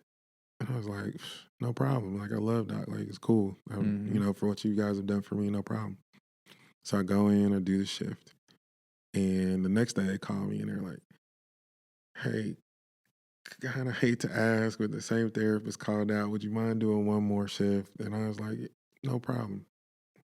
So I do that. The next day they say, hey, come in, Doc wants to talk to you. It's like, all right. So I go into his office and he's like, look, man, everybody that you massage has requested you again for next week. So how are we going to do this? What do we need to do? And I'm like, well, you know, I have my own mobile company. And he's like, yeah, I know, but how are we going to do this? And I said, I tell you what, I'll pick up those 2 days, you know, because what they did in their program, they set your massages for like the next 6 months. So you're on the schedule. Oh, wow. You know what I mean? So I said, I'll do that as long as I can market my mobile business to clients. And he was like, well, isn't that going to be a conflict of interest? I said, no, I'm not going to market private massage. I'm going to market to their companies. Oh, I see. Because most of the people that were there had insurance, which means that they work somewhere. I see. And he was like, huh. So what that became, that's how I got into marketing for healthcare facilities, because here's what we came up with. I would go, you would come and get a massage from me, right? I'd find out where you work. We would offer your job a free massage day sponsored by the chiropractor. When we come in to do the free massage That's day, smart. we let the people know that we massage, like, you know, hey, Kent, I did everything for your muscles, but I think your spine could use an alignment. You know, this is covered by your insurance. The doctor could see you. And they're like, whoa, really? Okay. And we have his appointment book right here. Are you free on Wednesday at 10? Of course. So now I'm sending business to him. Yep. But then I get to go back to the company and say, hey, your people really enjoy that massage day. Here's our prices to keep that going. Nice. Beautiful. Collaboration. Everybody's very happy. Smart. Very smart. That insurance is an interesting piece. I have a friend in Texas who's a chiropractor, at least. No, he still is. He's just figured out a way to make so much money with it. I don't think he ever really works, but they figured out a way to get that standard chiropractic adjustment to be covered with insurance, and it's booming. It's ridiculous. Booming. And some people think chiropractic's a quack, which I don't really understand, because like you have mechanics to a car, and when your things get out of alignment, that car doesn't function properly. And Exactly. it's like, the question is, does your spine ever move? Yes. Do you function less better when it's out of adjustment?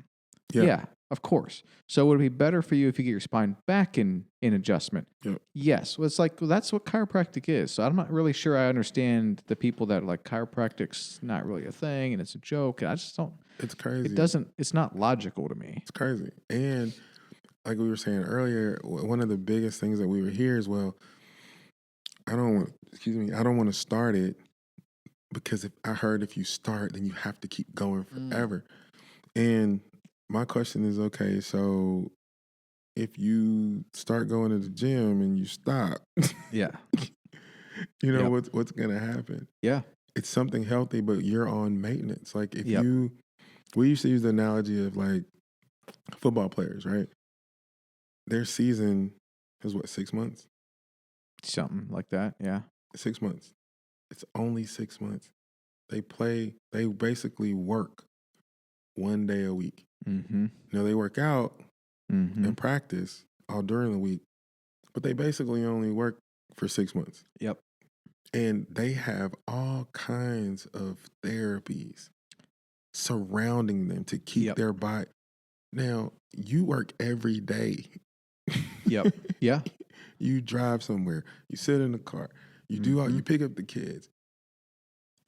So you mean somebody who works 6 months needs something more than somebody who works every single day? Yeah. Yeah. It's a good point. Yep. There's definitely a common thread here with you, which is,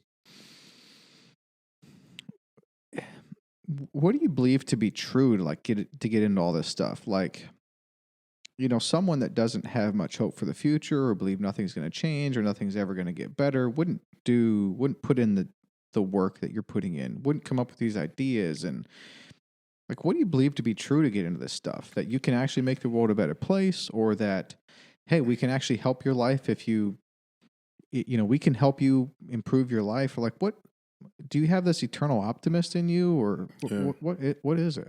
Yeah. When you were asking me, I was like, man, I grew up thinking that anything is possible. Okay. But more so than that there's nothing I can't do. Okay. But I think growing up as an only child played into that because I have a huge imagination. Okay. Like big imagination. I used to, at my grandma's house, I used to, in a tennis racket, hit a tennis ball up against her wall and act like I was at Wimbledon. And then I throw a baseball on top of the house and come down and dive and catch it like I'm in the World The same Series. two things, man. I hit the tennis ball off the garage door and threw the baseball off the roof of the garage. See what I'm saying? Yeah. So when you start, I didn't know that I couldn't do it. But when I got older, the world can kind of beat you down to say you can't. And I'm not this eternal optimist all the time. I don't want to paint that picture. It really did. Things did take a toll on me, and I started to think, well, maybe you can't. Maybe you can. My 9-month-old daughter kicked that into overdrive for me. When she came, it was just like it was back. It was back. Wow. It was back to it. It was like just her life, like her curiosity, her determination. It just was like, yeah, this is how we come out. Yes. You know what I mean? And so, am I going to teach her that she can't? Right. Or am I going to teach her that she can? Yep. And I mean, that's God given, bro. That's not. Yeah. Well, the reason I asked you that question at 41 years old is because I probably wouldn't ask that question of a 25-year-old because that's more common then. But to have this sort of drive and still sort of optimism about life and possibilities and opportunities at 41 years old, you've gone through it at that point. Yeah. You know what I mean? And so to get it back or to have it, I mean, and I feel like I've the therapy thing and it's kind of this drive or optimism, like I'm definitely struggling with that because we had, I took over, my dad started a company in 83. He died when I was 10. My mom took it over. It was a manufacturing company. And then I took it over, ran it for about a dozen years or a little more, and removed myself from that company in 2016. And it didn't go very good. Yeah. And so I came back in 19 to try to turn it around, and we weren't able to. So we actually filed a bankruptcy in February of this year. Yeah. And since then, man, I feel like I've got the shit kicked out of me. You know what I mean? And it's like, I mean, this podcast is one of the few things that I could get excited about doing. So like this, I love. This, I'm optimistic about. This, I can put energy into it. This is something I can obsess over. And like, how can we make it a thing? How can we benefit people? How can we add value? How can we get some income around it? All of these types of things. I'm good on that, but it's hard to come up with that optimistic view and kind of go into different ventures again, because I feel like I got the wind taken out of my sails. I know exactly what that feels like. I was 19. Lost a ton of money. Oh, really? Everything. Oh, wow. And that's one of and for me, I had I don't know, it was a weird paradigm because I look like I'm successful. You see what I mean? Because I have a successful whiskey. There's news articles. There's but one thing I'll tell you about whiskey and you're in products, the margin on this is super small. Yeah. You know, this is $50 on the shelf. I clear 14. I was curious about that. Nobody Yeah. would ever tell you Yeah. that, right? And nobody would ever tell you that. They talk about the big deals. Oh, Yeah. they sold for $650 million, and all Right. and those are great. But you don't get that until you're selling tens of thousands of cases, not Yes. bottles. Yeah. Cases. Yeah. So people don't get into liquor for the money. Mm-hmm. You know what I'm saying? Yeah. Like, because Yeah. it's a taker of money. Yeah. Interesting. So having something that's popular Mm-hmm. while then having like financial turmoil on this side. Mm-hmm. And same thing, like we were facing bankruptcy. One of the businesses had some stuff repossessed. Like I got, and I'm never embarrassed to tell people that because they need to know it. Mm-hmm. You know, you need to know that that's real. Mm-hmm. I woke up December 31st of 2019 and I was still alive. And I said, okay, God, I'm gonna push on. Like not January 1st, not even, I was so beat down and I woke up that day and I was just like, okay, I'm still here. It must be for a purpose. Yep. And I'm gonna give it my all. Yep. And even after saying that, stuff was still tough. Sure. You see what I mean? Like it wasn't a speech to myself and then the rainbow came. Yep. That's when you start doing the work. That's when you start doing what you're doing. Yep. Every day. Yep. Every day. And I know that gun shy feeling of wanting to put yourself out there, like even doing stuff like this, you think, man, I don't want to be too popular because people are gonna think I'm rich now, and then all the vultures will come back. All that stuff that I worked so hard to get away from. Yep. But then, if I don't do it, then how can I show my kids that they can do it? Yeah. Exactly. Yeah, that's right. Well, that's interesting that you say that because that was exactly our scenario. We had new leadership. It was fresh. They had a vision. They were all about growth, and we were growing, and we had sales records, and we were, I mean, there wasn't many articles, but there was a couple, and it was like, geez, we should have let these guys in here years ago because it's like going to the moon. And during that time of not excessive, but wonderful growth, things were going to crap operationally, financially. I mean, it was weird. It was like, while from the outside, it looked like we were just crushing it, at that exact same time, things were just going straight in the hole, man. And how do you get the people around you to understand that? Because are you going to go in and open up your books? I felt like a broken record because you don't even want to say that you're going through stuff so much because their brain can't understand. They're like, but you're on TV. Yeah. You see what I mean? Like, you're in the Nashville Business Journal. What do you mean? Yep. But I also have a kid in college, one in high school, and one in daycare. Yeah. Yeah. Our bills aren't the same. Yeah, it's true. You know what I mean? Those are the three most expensive times to have children. Yep. And so, but you know what I'm saying? I'm like, our bills are not the same. So, but it looks different. So you don't want to be a broken record, man. I go to Cross Point Church here. Oh yeah? Yeah, man. And my good friend goes there, Antonio. Really? Yeah. It's such a good place, man. Since the day I walked in there, the guys that were working on my house like 4 years ago when I moved, they was like, hey, you should try it out. I went there. Every Sunday has been about something that I was thinking about that week, was talking in a conversation about, or was feeling when I was in there. And that just let me know that that's the place. Yep. And then the no judgment. Yep. Everyone's welcome. Nobody's perfect. Anything is possible. Like that lines up. Yes. With me. Yes. And so having that place to go and commune, whether I feel like crap or I feel great, that helped me. Oh, that's a lot of this stuff. I'm so happy to hear that. And it's weird. I feel like we kind of went through some similar things in the last couple of years because 2019 for us was awful, dude. It was getting so bad. I would lay in bed and and just pray for like 30 minutes just to get out of bed. And then I'd pray the entire time I was in the shower. And I was like, dude, just get in the car and start driving to work. And I'd do that. And I'd pray the whole way there. And a lot of times I'd take the long way to the office. Like it's still fresh enough. It's kind of difficult to talk about, but it was just so bad. But one of the strong areas, one of the constants in all of that was the community at church. Like they just refused, because when you go through hard times, some people sift out. And you sort of know, like, who's going to stay there when you're not doing good. And having the people, the community at church that just refused to leave, and even if we weren't doing good, they were still going to be there, that was a lifesaver.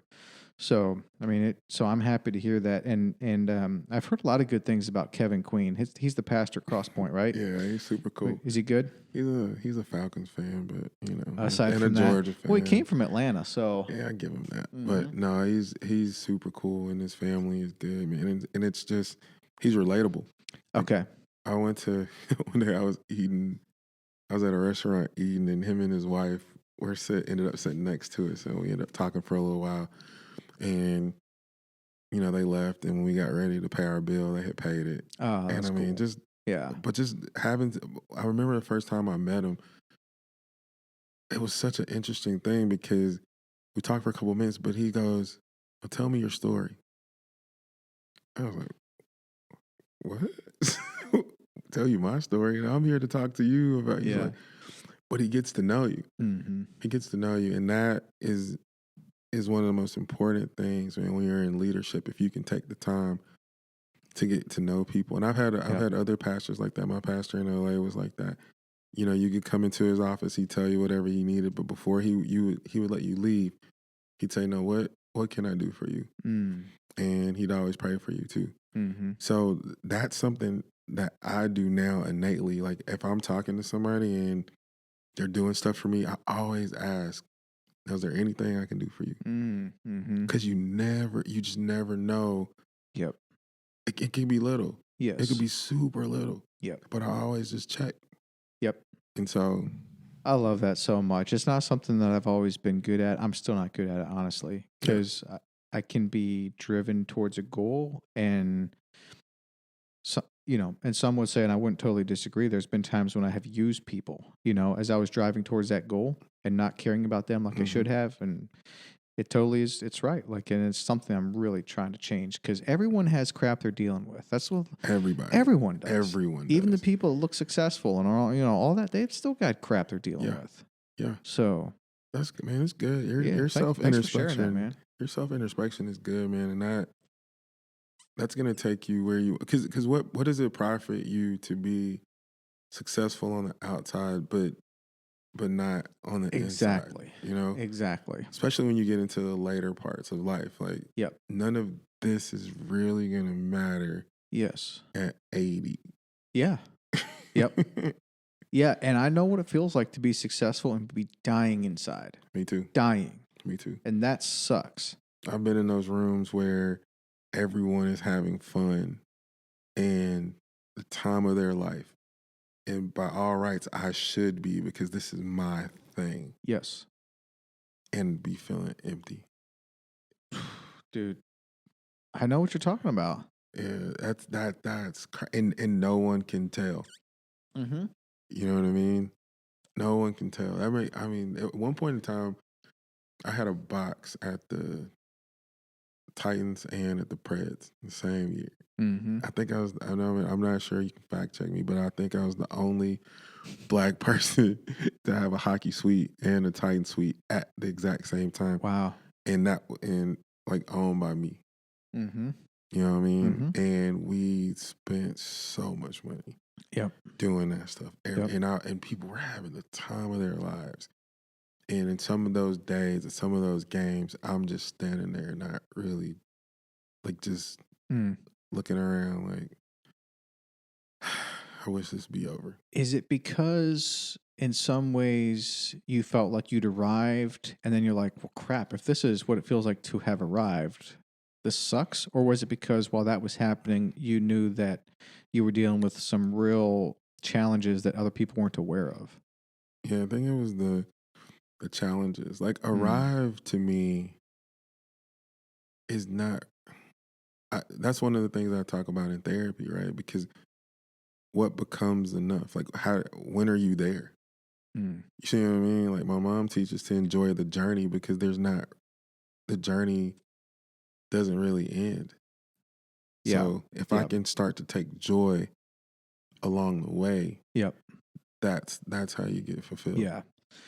Years ago, we tried something new with what we were selling. We was backyard storage sheds, and we did an open house, and we put some amount of. I think it wasn't crazy. It was somewhere between. I don't know. We marketed it for like $10,000 or $15,000, and I mean, it worked, bro. We sold a crap ton on one day. It was Saturday, and it was the first time we'd ever done this, and it was super successful. Like we had lines out the door of people trying to get in and buy our stuff, which is what you want. Right. And it just really worked. And on the way home, I was the last one out. This was a Saturday. I was heading home at like 8 or 9 o'clock, and I just bawled on the way home. I just cried like a little baby. Wow. To this day, I don't know exactly what I was crying about. I don't know if it was, dude, you've arrived, this is success, and you still don't feel good about it. I think that's what it was. Or did I wish my dad was there to see it, because he died when I was 10. But I don't know I don't know what it was, but it was just like this void. Yeah. I know that feeling. Like, yeah. It's a sucky feeling. Yeah, my biological father passed away when I was 6. And my stepdad was he died 5 years ago. Oh wow. Sorry to hear that. That is so that wanting them to see like that right there. And it doesn't come all the time, right? It's not but there's some things, man, that especially like with my daughter, I'm like, girl, you have no idea how spoiled you would be. Yeah. If Pops was here. Like, oh my gosh, you don't know. Like he just for the boys, he spoiled them. Like if there was nothing they couldn't get. So you put a girl in that. Oh man, dude, she would have him wrapped around her little finger. It wouldn't even be right. Like no, it wouldn't have to be. call somebody. So, but I'm just like, so I definitely get that. Like sometimes it's like, man, dang, I wish they could be, even my grandparents, you know what I mean? Like I'm telling stories about them now, but I'm like, man, if they could see this stuff. Yeah. And you could enjoy it with them. Yeah. Because they're the people who put what we're talking about inside exactly. of me. Yes. Yeah. I think that is a loss that it's okay to feel as a man. You know what I mean? Like it's okay to feel that. And there's something about our culture that sometimes suppresses that for men. Like we're supposed to be the ones that have our act together and be strong and whatnot. But, we have feelings too. And like it's okay to feel that sorrow. And it pops up at weird times. For me anyway. It's not something I think about every day, all day or whatnot. But occasionally it's like, I just miss my dad. You know what I mean? And my wife has never met him. Our kids have never met him. Oh, that's him right there by the airplane. Sanford. With the peace sign? Yeah, the peace sign. Yeah, he used to fly airplanes. Little ones anyway. But yeah, he it's okay to feel that pain every now and then. Yeah. Because it's there. It makes you it kind of focuses you on what you're doing for your kids. Yeah. You know what I mean? It does. And so Lincoln's 10. I was 10 when my dad died. I'm now 35. When Dad died, he was 36. So when I turn 36 in about a month, it's going to be 36 and 10, which is exactly what me and my dad were. Yeah. And I honestly don't feel like if I die 2 months from now, which I don't plan to, I don't really feel like I'm going to leave the impact on my kids that my dad left on us. But I could be wrong. I hope I'm wrong. I think that's what your dad is to you, you are definitely that to your kids. Because, I mean, I don't know about your pops, but they didn't. So you see how we're talking about this stuff and we're thinking about what we're going to leave to them and those types of things. My dad that wasn't him. Like they lived, so you had to watch. You know what I mean? Yes. He had a construction consultant firm, so Saturday mornings I was up at 5, going with him to work on houses and stuff. And there wasn't a, hey, do you want to? It wasn't. It was. okay. You see what I mean? It wasn't. Hey, Yep. hey, son. Yep. Tomorrow we're gonna go and do some family building. It was Okay. like, get your butt up. Yeah. We going to do this. So, Yeah. so those guys, they didn't get a chance to have these types of conversations because You're maybe right. they didn't have it with their dads. I think so. So the things that we learned about watching them and by doing. Yeah. That's what you're doing now. Yeah. Yeah. You see what I mean? Yep. Yeah. That's so. Yep. I of hope course. so. What do you what's your take on all of the turmoil going on in the country right now? Some people don't understand the racial turmoil. A lot of people do. It's just a weird year. Of course, we have COVID going on and the presidential debacle. What's your take on, particularly as it relates to the racial turmoil and cops, maybe? So it all depends on how you look at it, right? So from my standpoint, I know there's a lot of conversations on it now, and it's getting a lot of press now, but this has been going on. So it's not and the people that in my circles, we've been fighting this, and we've been working in the community. This isn't, so it's like one of those things, like somebody, and not to lighten it, but it's like when somebody comes up to you and they say, "Oh my gosh, have you heard this new song?" Mm-hmm. And you're like, "Man, I've been heard that." Mm, You know what I mean? I heard it 2 years ago. Yeah. So I feel like a lot of people are late to the party. Sure.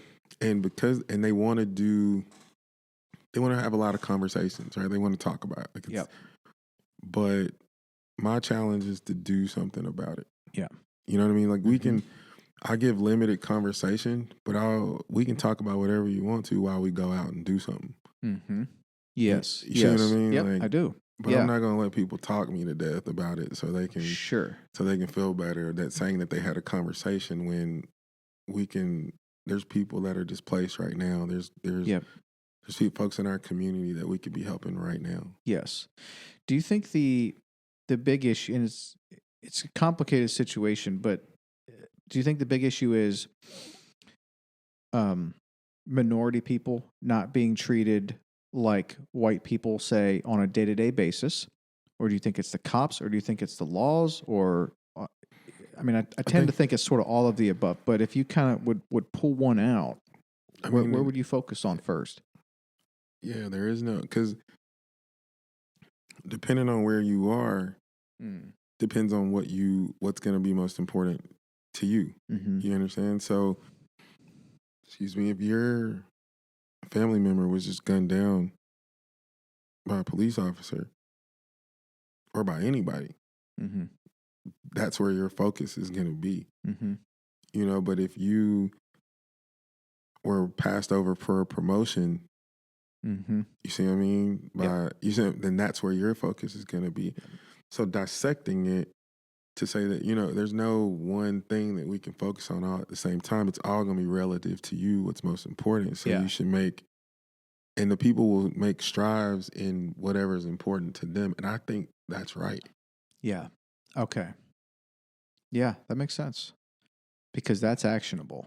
Exactly. Pick an area that's important to you. One of the areas that I'm particularly interested in is in our criminal justice system. I read a book recently called The New Jim Crow. Have you ever heard of it? Oh, yeah. It's really eye-opening. And I'm reading a book right now called, Alex Karkatanis. What's it called? It's called... That's a name. It's called Cruel and Unusual Punishment, I think. And it's talking about a lot of the same things the New Jim Crow talked about. Mm-hmm. And I think we have an issue with some cops. I think that's undeniable. Right. Because we have an issue with people, and cops are people. Yep. But there should be a higher expectation at that level. One of the areas that I'm not hearing talked about a lot is the people that make the rules, the people that oversee the cops, the people that make the policies in this country, and all those things. I think there's a lot of responsibility at that level that you're not hearing a lot about, and they don't want you to hear about it because they are put in those positions of power by people and their votes and so forth. And if it becomes clear that they're the people that have a lot of responsibility, that's not going to be good for them. Yeah. And so I think there's a lot of room for improvement at that level.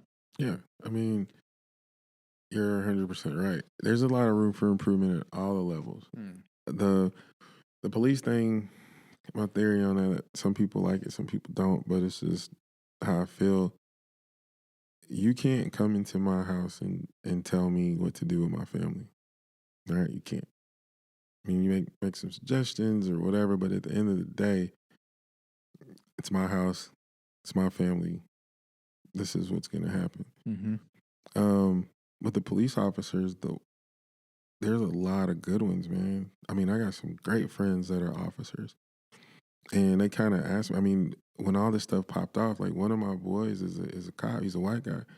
And he called me. He's like, man, how are your sons taking this stuff? And he was like, if you want me to, I'll come over and talk to him. And I thought that meant a lot to me. Yeah. What I told him, I said, though, he said, tell him like this would have never happened if I was there, if I was around, like it wouldn't. And that sparked like my belief that the police got to police the police. Yeah. That's your house. Yeah. So before it even gets to me having to have a conversation with you or something, you need to have a conversation. If you see somebody doing something, stop them. Yes. You see what I mean? Like, yes. If anybody during George Floyd would have yanked him off. Yeah. Any of the 6 or 7 guys standing there. Anybody. Trained. Untrained, whatever.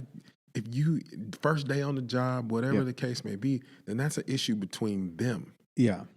You see what I mean? And that man goes home. Or, he might go to jail, but he lives. Yep.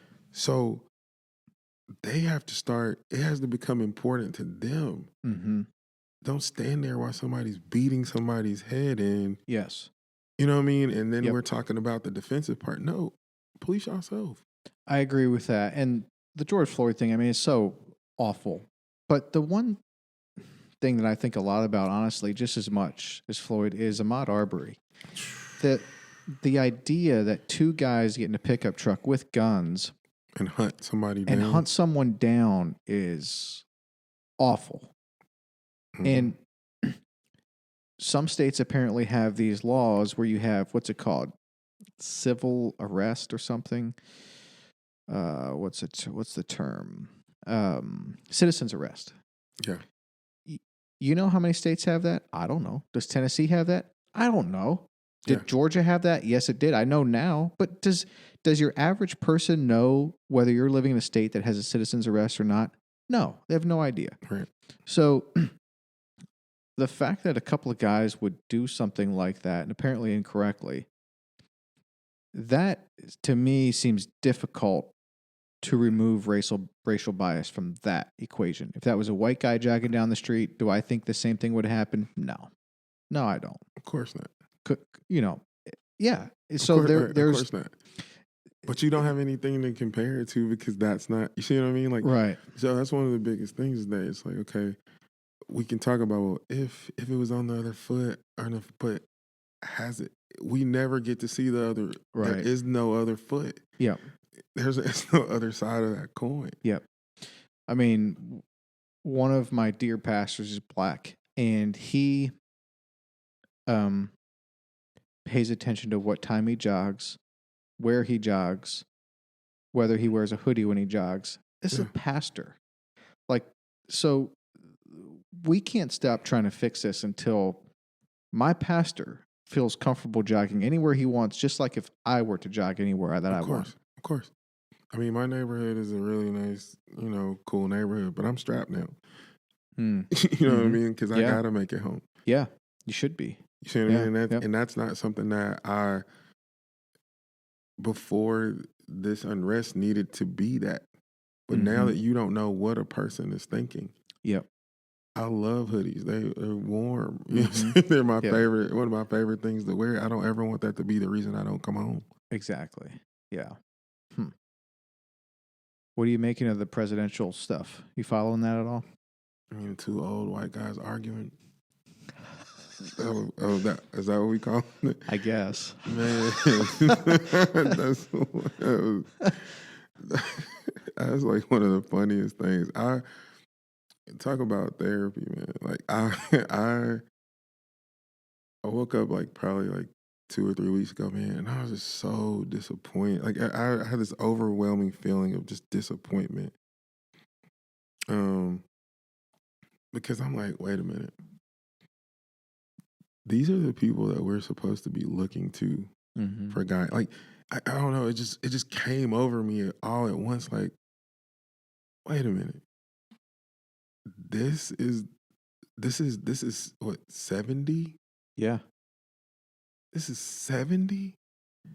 And now everyone's in a gang and we're gonna fight for the sake of fighting. This is your legacy and this is how you go out. Yes. I was like, bruh, that's like a waste. These are the people that we're supposed to be getting wisdom from. Yes, exactly. And they can't put it aside. And so I'm like, they don't care about the country.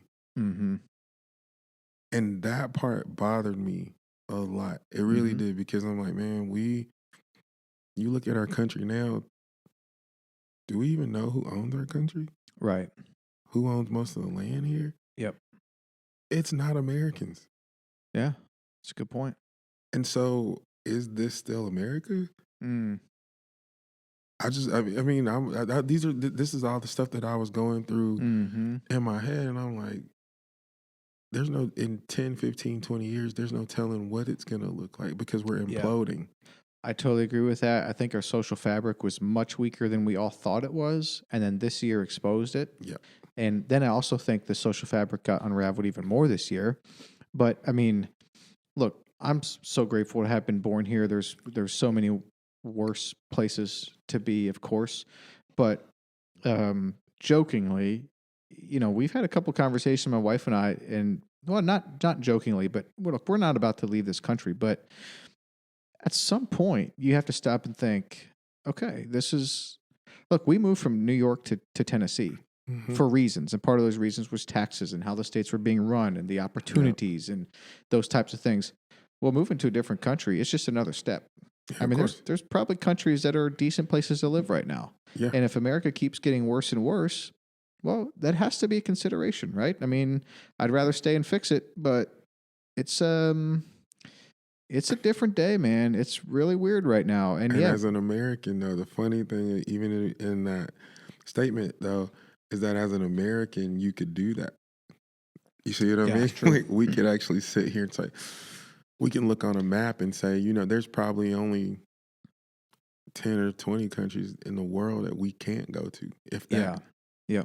So with the people coming in, that's a good point. They don't even have that. We have options that they don't have. We got options us even being able to say, this isn't working out, so I'm just going to move. Right. Is an example of just how American we are. Yeah, you're right. Yeah. That's a good point. Yeah, I think Trump's 74 and Biden's 77. And I will say this, I tend to be center or a little bit right politically.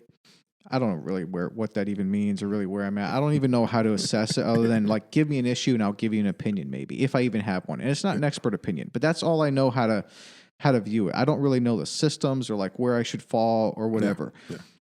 But I will say at least Biden tried to like address some issues. Like he tried to look into the camera and address some issues, but Trump was playing. Trump. I mean, he was doing, that was his strategy. I'm pretty sure it was try to distract and frustrate and everything. But what stood out to me just watching the debate was like, apparently being an example for my kids is no longer a requirement for a presidential candidate. Yeah. Because that was not, I mean, Lincoln was watching it because it had comedic value. Like it had entertainment value. It's like a sitcom. It was like a sitcom, but a presidential debate shouldn't have comedic or that much entertainment value, I feel like. Correct. We should be talking about things at a level that should be boring for an 8-year-old. That's right. And my second son, Jackson, was, I mean, They didn't want to leave. They didn't want to go to bed. They were fascinated by this. Wait. Lincoln and Jackson. Lincoln and Jackson, yeah. You go Lincoln and Jackson. Yeah, I tried to continue with the presidential names, but then we got to Ava.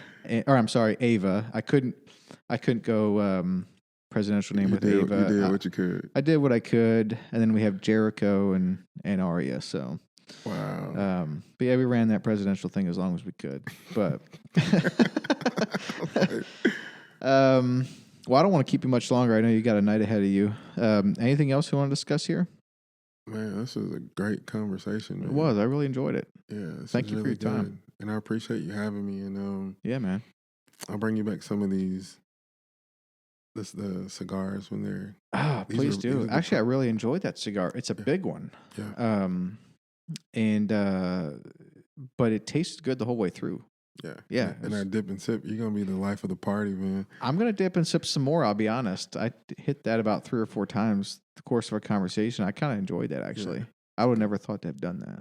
I do got a question though. So what's next for you? Yeah. It is doubling down on this on the podcast. So our vision here is to record at least a conversation every day. And so I know it's going to be difficult to get that many guests in here. Yeah. So if you have recommendations of people that are in Nashville or are willing to make the drive or the flight into Nashville to get on the show, that would be wonderful. I'm open for suggestions on that. But yeah, doubling down on this, we have a guy named Andrew starting Monday, full-time executive producer. And so he'll be sitting in Lincoln's chair because Lincoln has school. He's off today, but he's got school. And he'll help with, because the promoting aspect of this is not something I enjoy or am good at because it feels weird to promote your own stuff. It does, doesn't it? It really does. Yeah, to have some help on that. I mean, we need to redo the website and everything. And then getting partnerships. I mean, one of the ways you make money on this is like advertisers and sponsorships. So we're going to do that too. But then I also feel like, look, I mean, I'm not, no one knows who I am or anything. So we got to have some other ventures that I have a vision for around the podcast that we can kind of sort of partner with. And then the podcast maybe be like a strategic part of a greater whole. And some of those other things might be, a startup, or it might be investing in an existing business, or it might be a partnership in some way. I mean, I have some ideas there, but we're going to kind of feel our way through it. But honestly, my passion here would be to figure out a way, and I hate the word monetize, but the truth is I got to pay bills. I have kids, you know what I mean? And so I can't, spend 2, 3, 4 hours with someone every day and not have that be any sort of a strategic part to bring in some, some income. So, but I mean, ideally is I'd get to focus on this, what we're doing right now. This I love. Yeah. This I could do a couple of times a day, honestly. I mean, to be able to meet interesting people like yourself and have these kinds of conversations. And look, this conversation didn't need to go as heart to heart as it did. I mean, they don't all, and that's totally fine. But sometimes they do, and that's amazing. And I feel greater hope. I feel more optimistic about life. I feel more excited and rejuvenated here at 4:30 p.m. on Friday than I did at 2 o'clock or 1:55 before you got here. Boom. And so, if other people can receive that same benefit by listening in on this or watching on YouTube or whatever, that's a dream come true. And if there's any way I can make a living for my family by doing that, that'd be wonderful. Is there any way that we can help?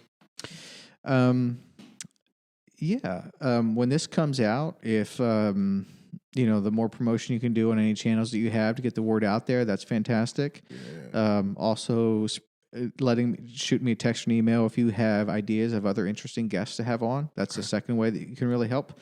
And then, beyond that, nothing comes to mind except we might need to peddle some guidance on here. That's what I'm thinking. Sicky now. You know what I mean? Or even some guidance sponsorship. Exactly. Right. Or even I'm actually really fascinated. Well, I'm fascinated by guidance for sure, and I'm also fascinated by Hydrate the Hood because that kind of plays in with a lot of things that I'm passionate about.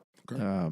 Because, just for a lot of reasons. But I think that's how But I mean, listen, you helped already the most just by coming, availing yourself of your time, sharing your wisdom with us, your thoughts. I mean, that's gold, man. I appreciate it. We appreciate you too. And yeah, anything you need, we'd love to partner. I mean, because you're us, you're local. Yeah. Like that's one of the things that one of my big beliefs is that Nashville can save Nashville. Yeah. You know, if we know that you're here, we pay attention, we patronize you, we can keep you and your family doing the things that you love and shining a light on other things in our town and, and what we can do. So yeah. Yes. You're going to be a big deal. And then as far as how we can help you, it's people can buy. Now, can they can't buy guidance online, I'm thinking. Yeah, 43 states. GuidanceWhiskey.com. Really? GuidanceWhiskey.com. People can get a guidance bottle through the mail? Yep. Oh, that's cool. That's big. Ooh, right? That's very cool. GuidanceWhiskey.com. People can check it out, and they really need to because it's very good. I'll be honest with you. I got this bottle today. Yeah, $49 and change. Yep. But so good.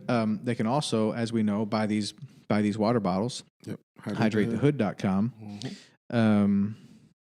Anything else we can tell the listeners about that would help you? Opry Medical Group. Okay. .com. Opry Medical Group. Yep. OPRY. Mm-hmm. Okay. What's there? That's the medical business. That's your day job? That's the day job. Okay. We didn't even really talk about that. We'll talk about it next time. Okay. Yeah. I'd love to have you on again. Well, great. Well, Jason, cheers, my man. My brother. Thank you so much for being on. Really appreciate it. I love your heart. I love your optimism. I love the way you look out for others. As you go about doing what you do, you're improving the lives of those around you. And that's your desire. And that's not everyone's desire. So I commend that for sure. Thank you and have a great weekend. Appreciate it, homie. Yeah, bro.